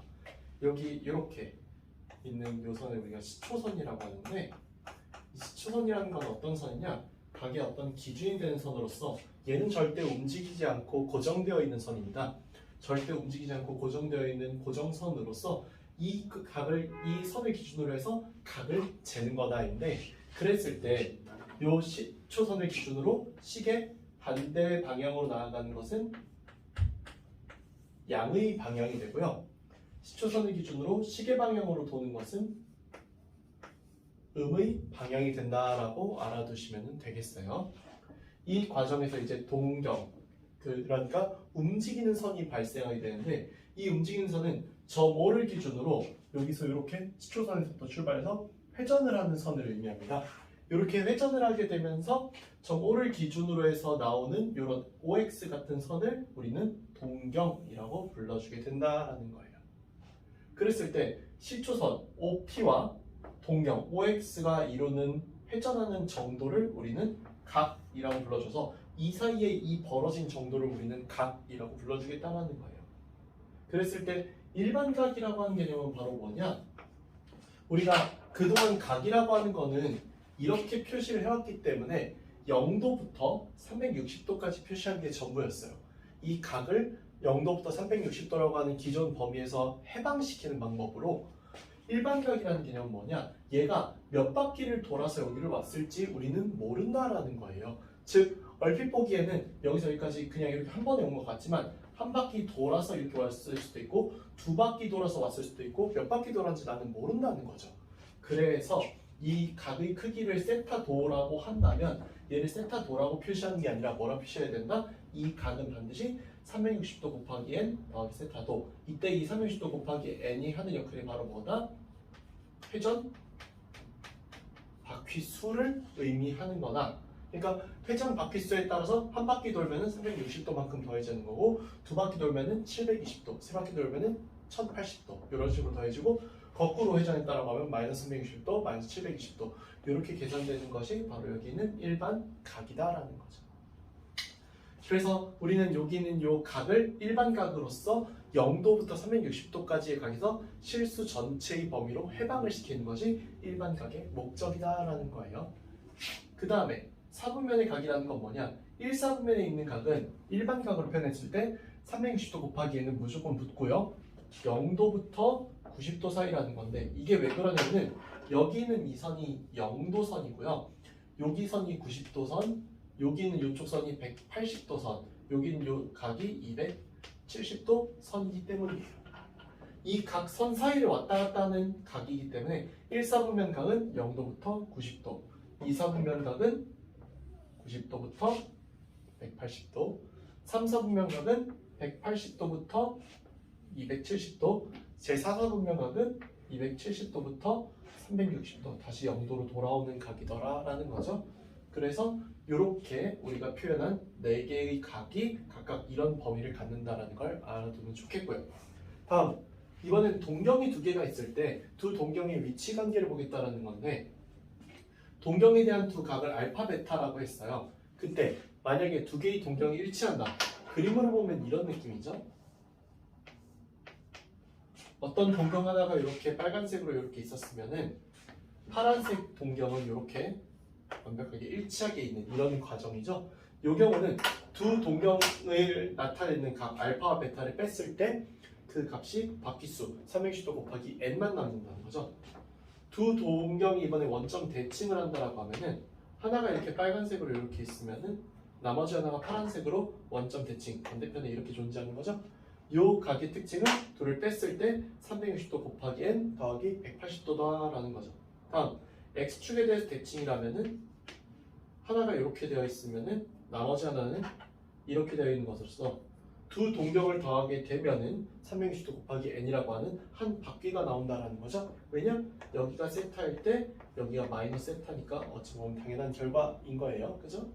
다음 두 동경이 y축에 대해서 대칭이면은 한쪽이 이렇게 나와 있을 때 다른 한쪽이 이렇게 나와 있다 라는 것으로서 얘는 둘이 더하면은 360도 곱하기 n 더하기 180도다. 마지막으로 두 동경이 y는 x에 대해서 대칭이면 둘이 더하면은 360도 곱하기 n 더하기 90도로 나온다 라는 걸 알아두시면 되겠어요.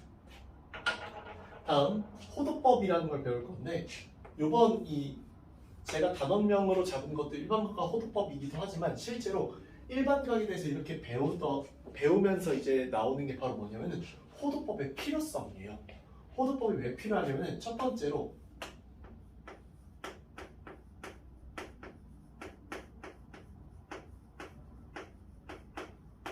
단위가 다르다라는 게 문제인데 단위가 다르다라는 게 무슨 문제가 되냐면은 여기 문제에서 보시면은 항상 이 각도는 도수로 표현하는 거 60분법으로 표현하려면은 도수로 표현한다라는 거가 문제였다라는 겁니다. 그래서 이렇게 도수로 표현하는 이 방법을 아까 제가 슬쩍 말씀을 드렸는데 60분법이라고 하는데요. 이 60분법은 결론적으로 단위가 다르기 때문에 누구와? 실수는 단위가 없이 그냥 쓰잖아요. 그래서 단위가 다르기 때문에 계산에서 어려움이 많더라라는 겁니다. 두 번째로 수가 너무 커요. 무슨 말이냐? 여기는 얘요 360도 막 720도 막 이런 식으로 숫자가 너무 큰 숫자로 나가기 때문에 우리가 계산하기 너무 힘들더라라는 거예요. 그래서 숫자를 안으로 가둬줄 게 필요했는데 그때 발견한 방법이 바로 뭐다? 호도법이다. 바로 뭐다? 반지름의 길이를 r, 호의 길이를 l이라고 했을 때 이 사이의 각도를 세타라고 하는 라디안이라는 새로운 기호를 쓸 건데요. r분의 l이라고 하는 반지름과 호의 길이의 비율로 각을 표시하겠다라는 거예요. 문제는 여기서 이 두 가지 문제가 한 방에 해결되는 게 이 문제요. 가만히 생각해 보면은 이 세타라고 하는 값 있죠. 바퀴수를 제외해 보고 나면은 0도부터 360도까지라는 이 단위가 실제 이 라디안으로 표현해 보면은 0라디안부터 2파이 라디안. 이때 파이는 3.1415의 그 파이 맞아요?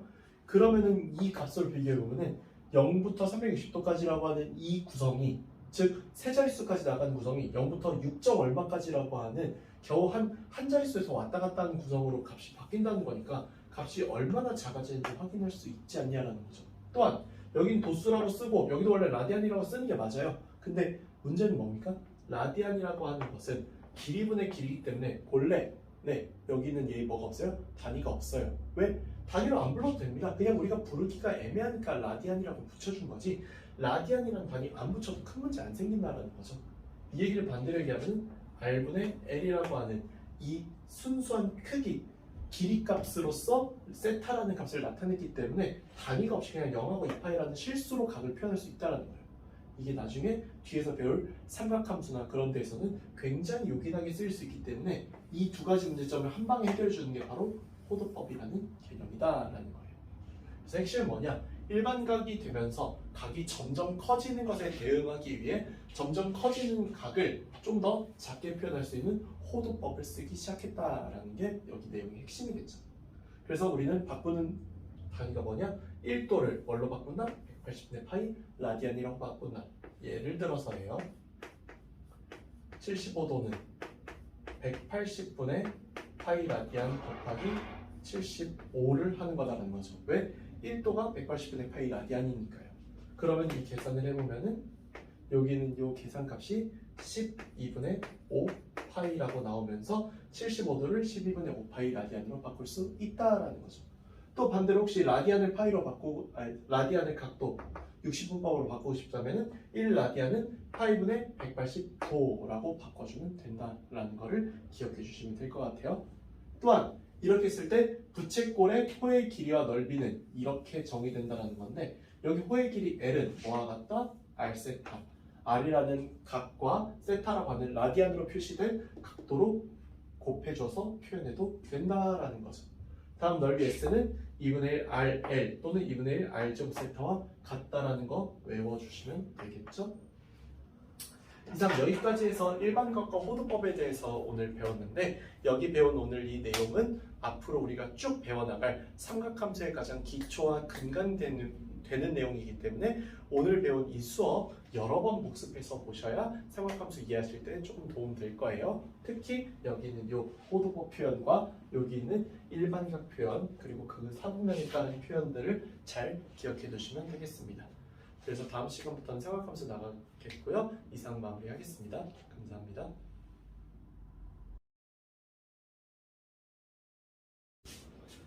네, 안녕하세요. 오늘은 삼각함수에 대해서 배워보도록 하겠습니다. 우선은 삼각함수 제일 먼저 내용을 보자면은 OP가 선분의 길이 OP가 R이 되는 점 P에 대해서 동경 OP를 만들 거예요. 여기처럼 이렇게 그림이 여기 길이가 반지름 길이 R이 되는 원을 일단 하나 그려줄 거고, 그 원에서부터 동경을 뽑아 나간 상태인 거죠. 그렇게 되었을 때 시초선과 이루는 이 각의 크기를 세타라고 해서 P의 좌표가 x, y고 OP 길이가 R이라고 나와 있는 이런 상황에서 우리는 사인 세타를 R분의 y, 코사인 세타를 R분의 x, 탄젠트 세타를 x분의 y라고 정의 내릴 거다라는 거예요. 이렇게 정의 내려서 이 각각의 값으로서 삼각함수를 구하는데, 보시는 바와 같이 길이분의 좌표예요. 마찬가지로 길이분의 좌표고 좌표분의 좌표이기 때문에 우리가 여기 있는 삼각함수를 구해주는 거는 옛날에 중3 때 배웠던 삼각비를 떠올리시지 않기를 바래요. 삼각비랑 얘가 연관성이 아예 없는 건 아닌데, 삼각비와 삼각함수는 기본적으로 좀 내용이 많이 다릅니다.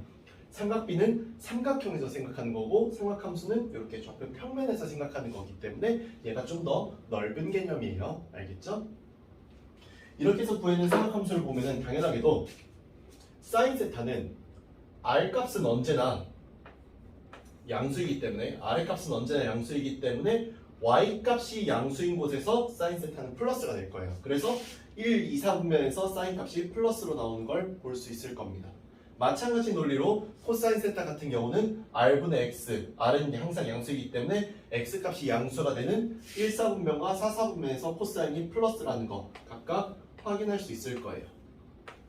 그리고 탄젠트 같은 경우는 x분의 y이기 때문에 xy 좌표가 둘이 같은 보호를 갖는 1, 4분면과 3, 4분면에서 플러스인 걸 볼 수 있을 겁니다.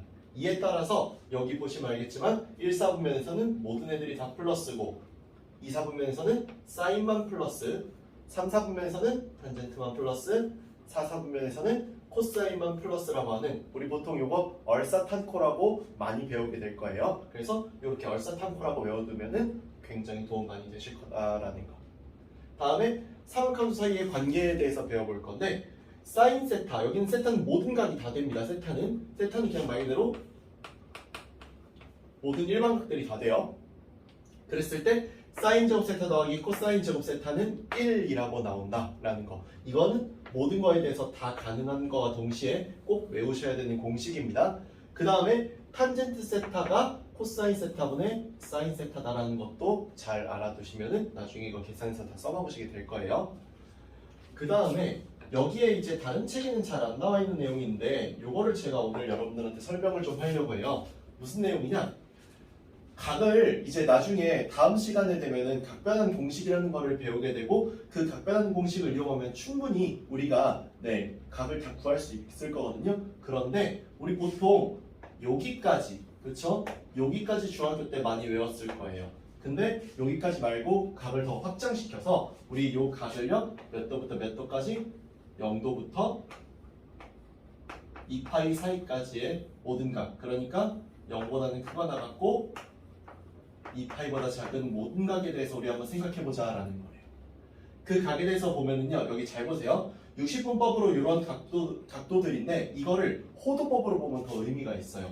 보면은 6분의 파이, 그 다음에 6분의 5파이, 6분의 7파이, 6분의 11파이처럼 이렇게 빨간색 네모를 친 아이들처럼 어떤 애들이 있어요? 분모가 6인 애들이 있고요. 또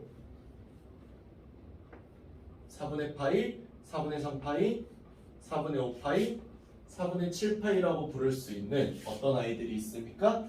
분모가 4인 아이들이 있고 또 여기는 3분의 파이, 3분의 2파이, 3분의 4파이, 3분의 5파이 같은 이런 경우들도 있고요. 마지막으로 어떤 게 있냐? 그 외 나머지 각들이 있는데 그 외 나머지 각들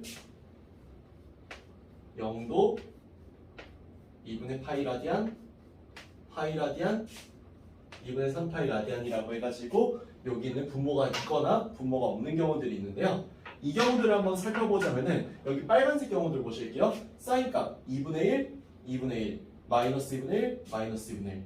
코사인 값은 어때요? 2분의 루트 3, 마이너스 2분의 루트 3, 마이너스 2분의 루트 3, 2분의 루트 3. 탄젠트 루트 3분의 1, 마이너스 루트 3분의 1, 루트 3분의 1, 마이너스 루트 3분의 1. 여기 있는 얘가 플러스냐 마이너스냐는 옆에 있는 삼각함수의 값의 부호, 여기는 요 개념을 생각해 주시면은 어렵지 않게 생각할 수 있을 거예요. 왜냐하면은 여기가 30도부터 600도까지 여기가 1사분면, 여기는 120도부터 150도까지가 얘가 2사분면, 210도부터 240도까지가 3사분면, 300도부터 330도까지가 4사분면 가게 해당하니까 당연하게도 코사인에서는 다 플러스, 여긴 탄젠트에서 플러스, 여기 사인에서 플러스, 전체 다 플러스 이런 일이 그래서 생기는 거겠죠.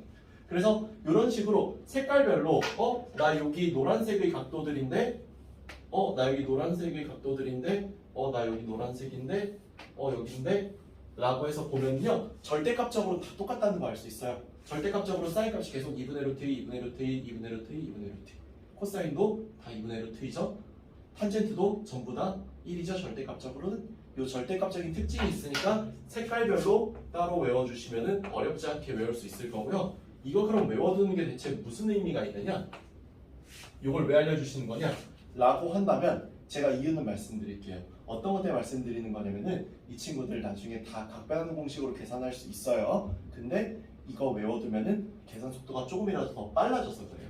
그래서 계산 속도 조금이라도 더 올리려고 나중에 여러분들 시험 봐보시면 알겠지만 상당히 시간 오래 걸립니다. 계산하는데.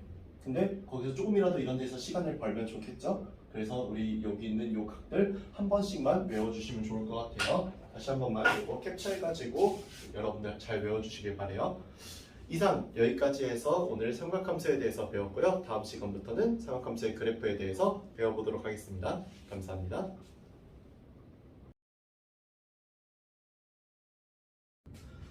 네, 안녕하세요. 오늘은 삼각함수의 그래프 그 첫 번째 시간에 대해서 배워보도록 할게요.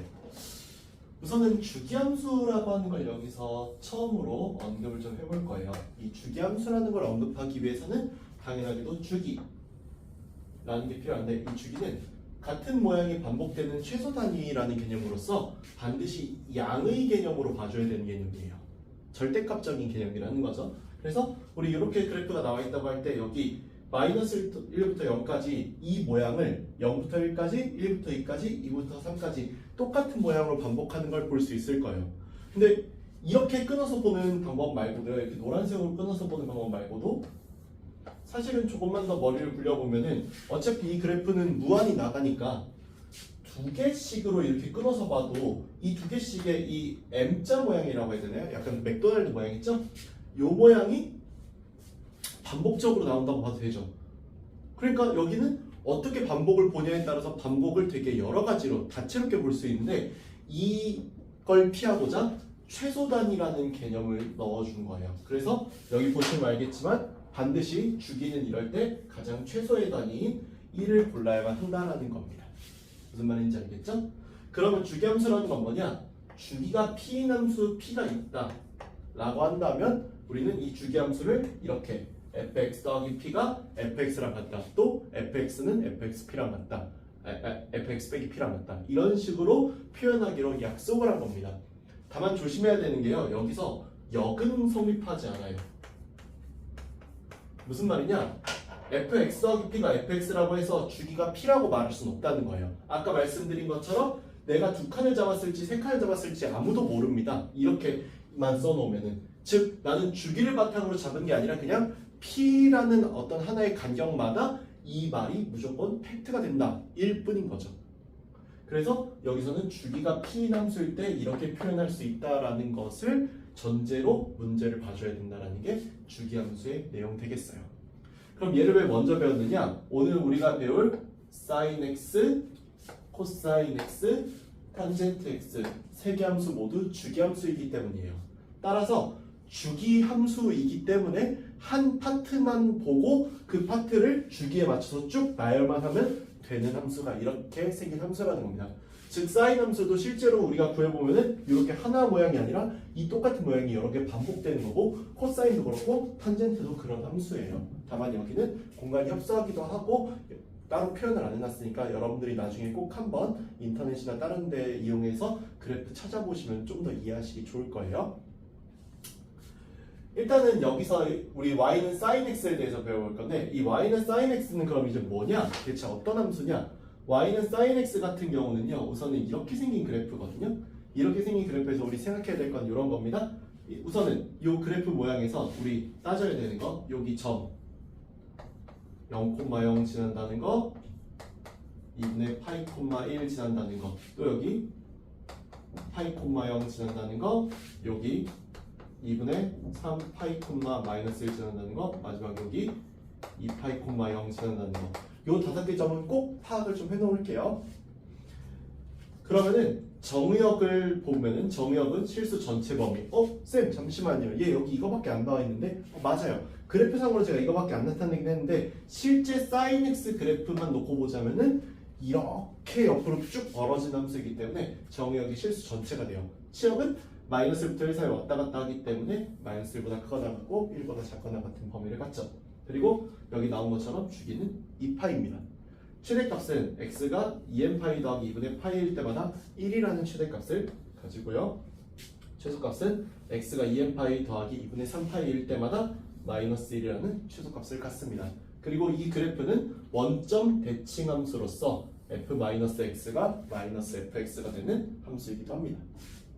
다음 코사인 x 쪽도 볼게요. 얘 같은 경우도 5개의 점을 기억해야 되는데 일단 여기 0,1 그리고 2분의 파이, 0 그리고 파이, 마이너스 1 그리고 2분의 3 파이, 0 그리고 2파이, 1 이렇게 5개의 점을 기억해서 이렇게 유리한 곡선으로 그려주면 좋겠어요.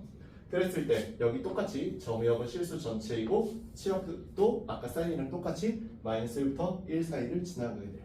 그리고 주기 2파이고요. 최대 x는 2n파이일 때마다 1을 갖습니다. 최소로는 x가 2n파이 더하기 파이일 때마다 마이너스 1을 가져요. 그리고 y축 대칭함수입니다. 아까와는 다르게 얘는 y축 대칭함수로서 f-x가 fx로 나오는 특징을 갖습니다. 마지막 y는 탄젠트 x 그래프인데 이 y는 탄젠트 x 그래프 같은 경우는 점이 딱 3개밖에 없습니다. 2개는 점근선으로 나오고요.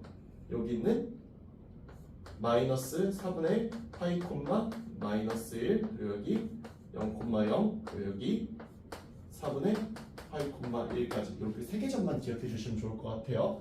그래서 정의역은 좀 독특합니다. 왜? 점근선마다 값이 안 나오기 때문에 x가 n파이 더하기 2분의 파이가 아닌 실수이기만 하면 돼요. 그리고 치역은 실수 전체로 나오는 거죠.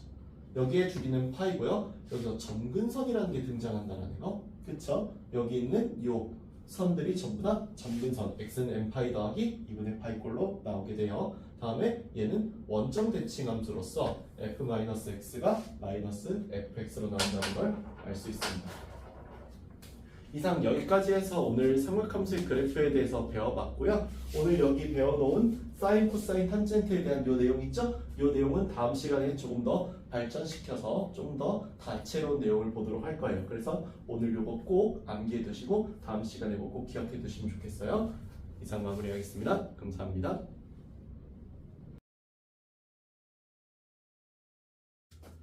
네, 안녕하세요. 오늘은 삼각함수의 그래프 그 2번째 내용에 대해서 보도록 하겠습니다. 지난 시간에 sin x, cosine x, 탄젠트 x 기본 그래프에 대해서 보셨을 거예요. 오늘은요, 여기 있는 삼각함수 그래프에서 sin x, cosine x, 탄젠트 x를 변형시킨 그래프를 볼 건데요. 첫 번째로 y는 a sin bx라고 하는 요거를 보시면요. 정의역은 여전히 실수이고 치역이 여기는 a 값에 맞춰서 이렇게 마이너스 절대값 a부터 절대값 a까지의 범위로 바뀐 거 보이실 거예요. a가 양수일지 우수일지 모르기 때문에 이렇게 써놓은 거고요. 다음 주기는 언제나 절대값 b분의 2파이로 나온다. b가 양수든 음수든 상관없이 절대값을 붙이니까요. 그래서 주기도 바뀐다라는 거. 또한 최대 최소값도 바뀌는데 지난 시간 그러니까 11강의 영상을 보시면은 최대 최소가 언제 어떻게 나온다라는 게 나와 있었을 거예요. 근데 지금은 그걸 보기가 힘든 게 그래프가 자기 멋대로 바뀌기 때문에 언제 최대고 언제 최소다를 딱 잡아 말할 수가 없어요. 그래서 그냥 최대값이 절대값 a로 최소값이 마이너스 절대값 a로 나온다라는 것만 알아두면 돼요. 그리고 평행이동을 통해서 이렇게 바뀌게 되는데 평행이동을 통해서 x축 방향으로 p만큼 y축 방향으로 q만큼 옮겨가서 이렇게 된다면 주기나 다른 거에 영향을 안 끼치거든요. 근데 치역의 범위가요. 일단 기본적으로 이렇게 이동을 했을 때예요. 이렇게 이동을 하면은 치역의 범위가 마이너스 절대값 a 더하기 q부터 절대값 a 더하기 q로 바뀌게 돼요. 그러니 여기는 최대 최소도 당연히 절대값 a 더하기 q로 마이너스 절대값 a 더하기 q로 바뀌는 거죠. 그래서 여기 있는 삼각함수의 그래프 문제에서 평행이동을 통해서 바뀌는 값은 여기서는 적어도 치역과 최대 최소만 바뀌게 된다는 거. 물론 그래프의 위치는 바뀌겠죠. 또한 그래프에 대한 얘기는 여기 뒤에 여기 있는 요 내용 가서 제가 한 번에 다 할 거니까 일단 여기 있는 이 내용을 이렇게 써놓도록 할게요. 다음에 여기 있는 요 2번 내용 바로 y는 a 코사인 bx에 대해서도 보도록 하겠어요. y는 a 코사인 bx에 따르면은 똑같이 정의역은 실수고요. 치역이 아까랑 똑같은 이유로 이렇게 바뀌는 거 확인하실 수 있을 거예요. 주기 똑같이 절대값 b분의 2파이고요. 최대 똑같은 이유로 절대값 a랑 마이너스 절대값 a로 나오는 거 확인할 수 있고 평행이동 결과에 따라서 똑같이 이렇게 바뀌는 거 확인할 수 있을 거예요. 평행이동의 원리는 모두 다 똑같이 적용되니까 변화하는 모양도 똑같을 수밖에 없는 거죠. 그리고 여기도 마찬가지입니다. 평행이동에 의해서 마이너스 절대값 a 더하기 q부터 절대값 a 더하기 q로 치역의 범위도 바뀌게 되고 최대가 뭘로 바뀐다? 절대값 a 더하기 q로 바뀐다. 최소가 뭘로 바뀐다? 마이너스 절대값 a 더하기 q로 바뀐다 라는 것도 알아두면 되겠죠. 다음 탄젠트 bx입니다. 정의역에서 여기 있는 얘가 원래 x였는데 여기서 이제 중요한 게 뭐냐면은 이거를 bx 전체로 봐줬을 때 여기를 그냥 하나의 라지 x로 두고 생각해봐요. 하나의 라지 x로 둔다면 그 라지 x가 n파이 더하기 2분의 파이일 때 우리가 정근선 때문에 답이 안 나왔다고 기억나시죠? 그래서 실질적으로는 x는 b분의 1의 n파이 더하기 2분의 파이가 아닌 실수에서 나오게 돼요. 치역은 똑같이 실수이고요. 그리고 주기는 절대값 b분의 파이라고 나온다라는 거. 그 다음에 점근선이 마찬가지 이유로 여기 있는 이 bx를 라지 x로 볼 때 그 값이 n파이 더하기 2분의 파이에서 나왔었죠? 당연히 여기도 어떨 거예요? x가 b분의 1의 n파이 더하기 2분의 파이일 때가 점근선으로 나오게 될 거예요. 또한 평행이동을 통해서 이렇게 나오는 건 여전히 똑같습니다. 그래서 여기까지 해서 삼각함수의 그래프에 대한 기본적인 내용은 끝이 나요. 그런데 제가 이제 여기 문제에서 꼭 가르쳐드리고 싶었던 내용 중 하나인데요. 닮은 변환이라는 개념이 있어요. 이 닮은 변환이라는 개념은 사실 교육과정 외의 내용입니다.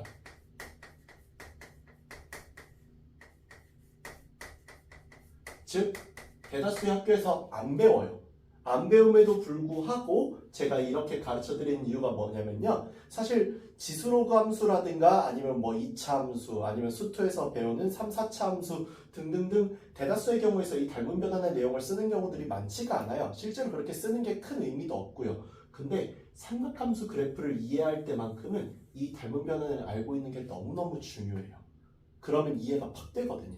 그래서 여기 지금 제가 되게 다채롭게 그려놨는데요.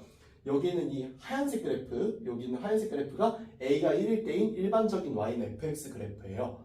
거기에서 빨간색 부분을 보시면은 이 빨간색의 부분에서는요, 그래프가 이런 식으로 원래 있던 이 흰색 그래프보다 위로 올라온 거 보이시나요? 반대로 여기 흰색 그래프보다 아래쪽으로 떨어진 거 보이시나요? 기본적인 모양은 안 바뀌어요. 여기는 최대 최소일 때도 안 바뀌어요. 근데 뭐만 바뀝니까? 그래프를 마치 흰색 그래프를 잡아서 쭉 늘린 것처럼 생겼죠? 그래서 여기는 A가 1보다 클 때는 이 빨간색 그래프처럼 이렇게 올라가는 모양이다라는 거 알아두시면 돼요.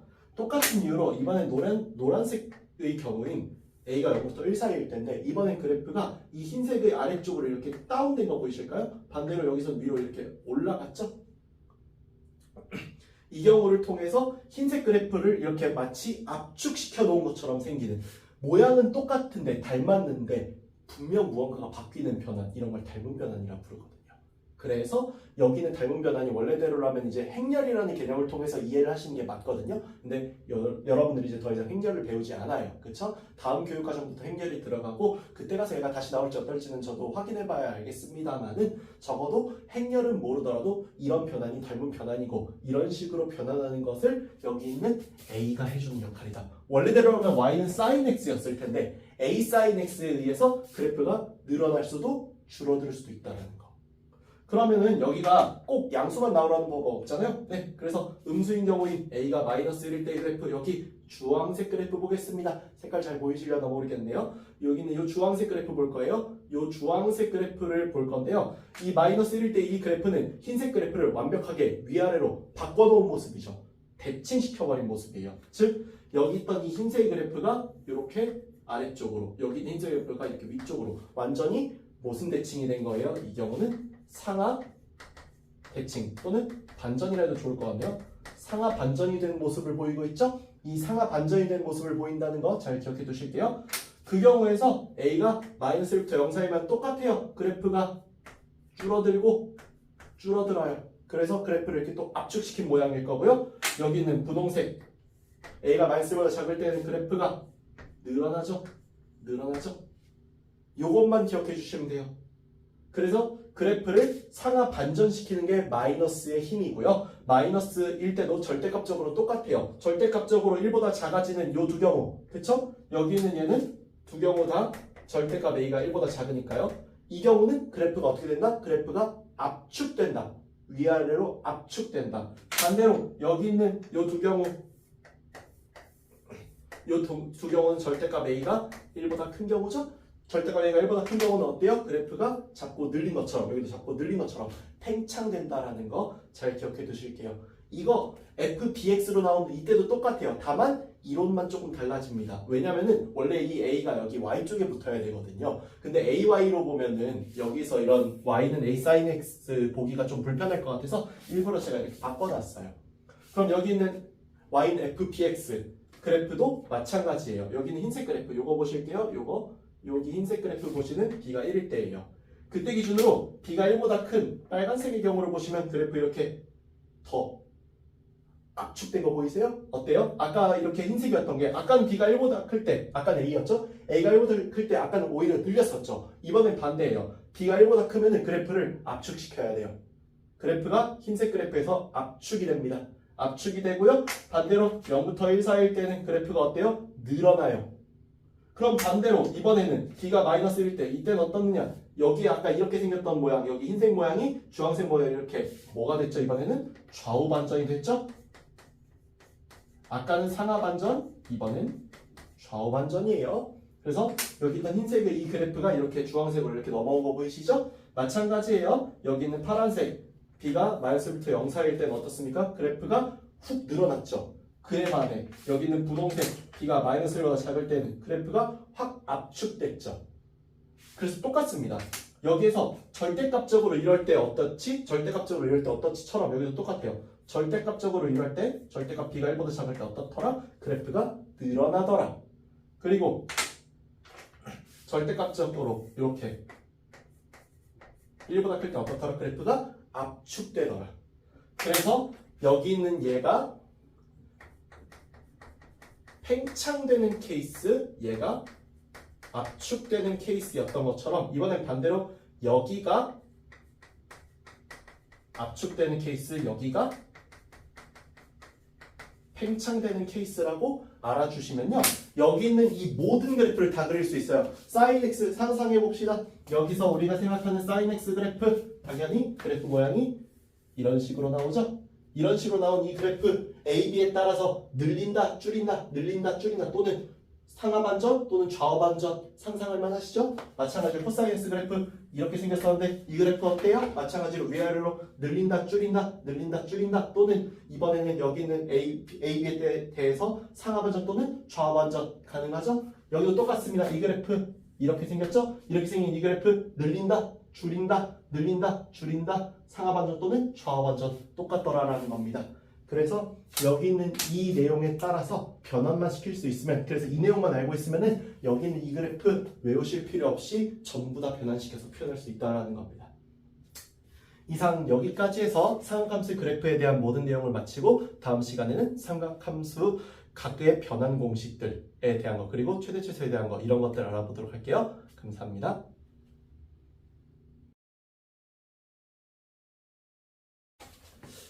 네, 안녕하세요. 오늘은 삼각함수의 최대 최소 그리고 각 변환 공식에 대해서 배워보도록 하겠어요. 우선 첫 번째로 각 변환 공식부터 좀 보도록 할게요. 우선은 잠깐 동영상 멈춰 놓으시고 여기 나와 있는 이 공식 쭉 한번 외워주시면 좋겠어요. 그리고 제가 이거 설명드리고 난 다음에도 잠깐 시간 드릴 테니까 잠깐 동영상 멈춰 놓으시고 캡처해 놓은 다음에 외우셔도 좋습니다. 우선 여기서 되게 좀 처음 보는 용어를 보실 수가 있어요. 복호 동순이라는 개념인데 보통 여러분들이 정석으로 공부를 많이 하신 분들은 복호 동순이라는 이 단어가 좀 익숙하실 텐데 수학의 정석으로 공부 안 하신 분들은 이 단어 아마 웬만해선 요즘 책에서 거의 못 볼 거예요. 이 복호 동순이라는 게 뭐냐면은 여기 있는 이 플러스 마이너스 요거 있죠. 또는 마이너스 플러스 있죠. 이거를 복호 또는 복보라고 불러요. 그러니까 부호가 중복되어 있다라고 해서 복호라고 부르는 거거든요. 근데 그 복호가 동순, 같은 순서다라는 뜻이에요. 같을 동자에다가 순서할 때 순자를 쓰거든요. 그러면 여기에서 여기는 EM파이 플러스 마이너스 세타의 공식은 전부 다 여기 있는 각도가 EM파이 플러스 세타일 때랑 EM파이 마이너스 세타일 때를 보겠다는 것인데 플러스이고 마이너스일 때 플러스이고 마이너스인 것으로 각각 순서에 맞게 얘가 플러스면 플러스, 마이너스면 마이너스로 나온다라는 뜻이 복호 동순의 개념이에요. 그래서 제가 일부러 여기 있는 순서를 제가 이렇게 만들어 놨으니까 이 순서에 맞게 외워주시면은 공식을 되게 컴팩트하게 줄여서 외우시기가 편할 거예요. 그리고 여기처럼 그냥 아예 복호에 상관없이 뒤에가 그냥 플러스 또는 마이너스로 나와 있는 게 있는데요. 이건 말 그대로 얘 앞에가 플러스든 마이너스든 상관없이 결과값이 이렇습니다 라는 뜻이에요. 그래서 설명 하나하나 해보자면은 sin EM파이 플러스 마이너스 세타가 플러스 마이너스 사인 세타로 나오니까 EM파이 플러스 세타일 때 사인 세타, EM파이 마이너스 세타일 때 마이너스 사인 세타로 나온다는 거 알아두시면 되겠고 2n파이 플러스 세타일 때 2n파이 마이너스 세타일 때 둘 다 코사인 세타로 나오고요. 2n파이 플러스 세타 마이너스 세타일 때 각각 풀마 탄젠 세타로 나오는 요 세 가지의 공식 외워주시면은 2n파이 플러스 세타 쪽 공식을 다 외울 수 있어요. 이쪽이 이제 대표적으로 사인 마이너스 세타 쪽도 이쪽에 해당되죠. 대표적으로 이 마이너스 공식도 외워두시는 게 이쪽을 통해서 외울 수 있다라는 거. n이 0일 때의 공식이죠 실제로. 그 다음에 파이 풀마 세타의 공식도 있는데요. 사인 파이 풀마 세타는 마이너스 플러스 사인 세타로서 플러스일 때 마이너스, 마이너스일 때 플러스가 나오는 뜻이에요. 그 다음에 코사인 파이 풀마 세타는 마이너스 코사인 세타로 무조건 마이너스가 나오고요. 탄젠트 파이 풀마 세타는 풀마 탄젠트 세타로 나온다는 거. 이쪽이 파이 풀마 세타의 공식이 되겠습니다. 다음에 2분의 파이 풀마 세타의 공식은요. 사인 2분의 파이 풀마 세타가 코사인 세타, 코사인 2분의 파이 풀마 세타가 사인 세타, 탄젠트 2분의 파이 풀마 세타가 마이너스 플러스 탄젠 세타분의 1이다 라는 거 알아두시면 되겠어요.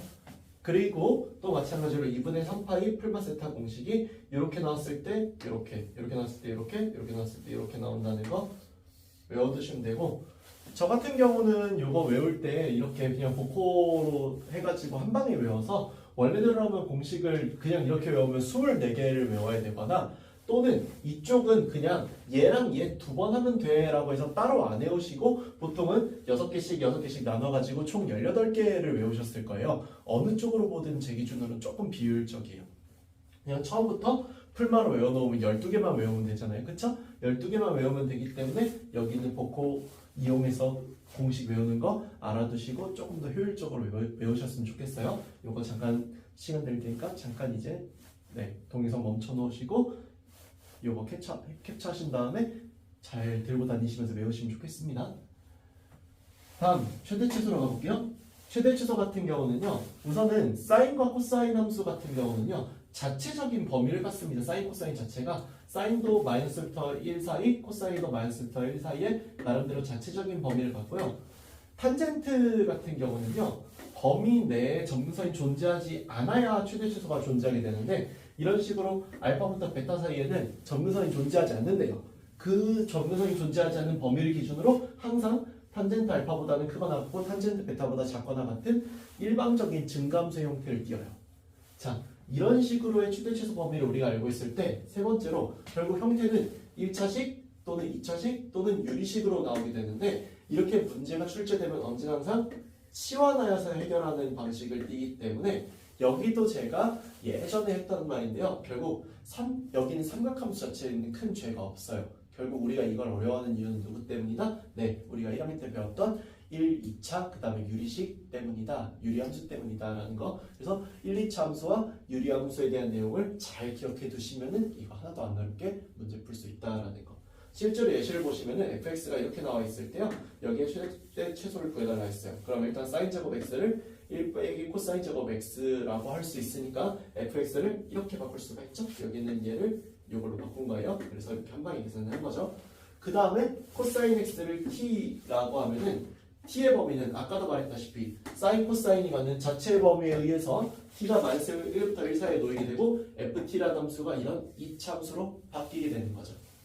그리고 이차함수는 이렇게 완전 제곱식 형태로 표현해서 일종의 표준형으로 볼 수 있으니까 최대 t가 2분의 1일 때 4분의 9라는 최대값, t가 마이너스 1일 때 최소값 얼마? 0이라는 걸 구할 수 있는 이런 문제풀이법을 갖는다라는 겁니다.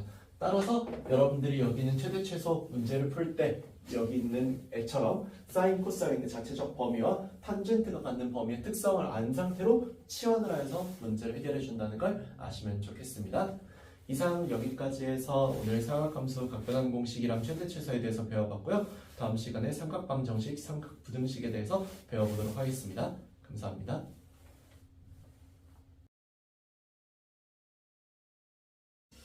네, 안녕하세요. 오늘은 삼각방정식과 삼각부등식에 대해서 배워보도록 하겠습니다. 우선은 삼각방정식의 기초부터, 삼각방부등식의 가장 기초부터 얘기를 할게요. 기초라는 건 무엇이냐면은 지난번에 제가 삼각함수의 최대 최소에서도 했던 말이지만요. 사인 코사인의 경우는 기본적으로 값의 제약이 기본적으로 있습니다. 무슨 말인 거 하니 sin x 값은 기본적으로 마이너스 1에서 1 사이, 코사인 x 값도 마이너스 1에서 1 사이라고 하는 기본적인 제약이라는 게 있어요. 이 기본 제약은 반드시 지켜줘야 됩니다.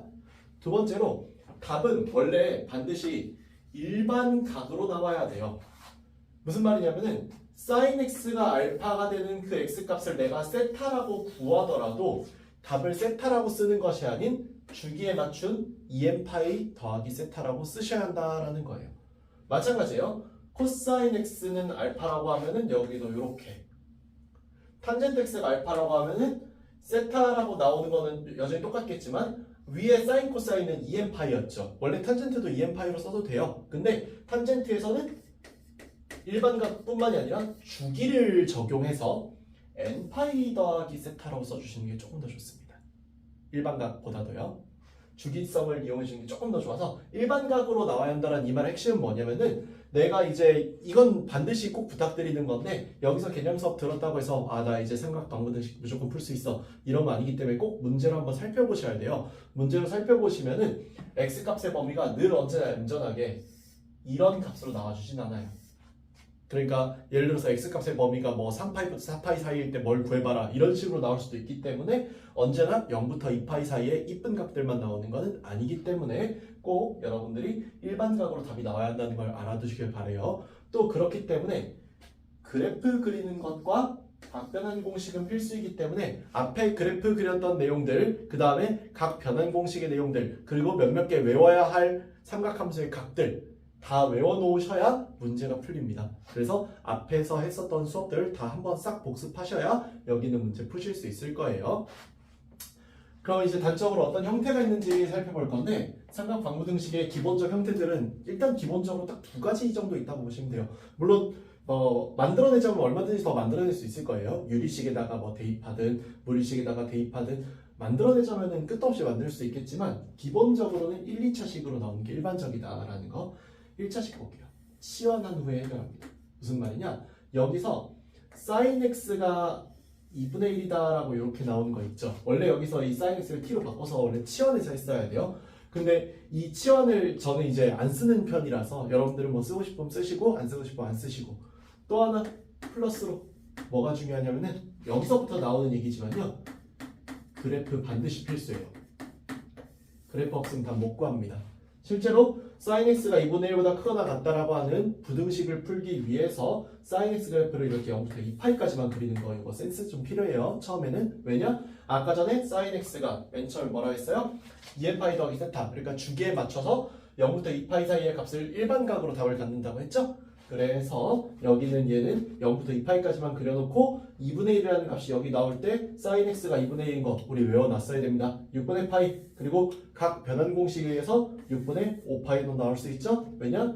sin x는 각 변환 공식에 의해서 누구랑 같아지기 때문에 sin 파이 마이너스 x랑 같아지기 때문에 라는 특성 때문에 그래요.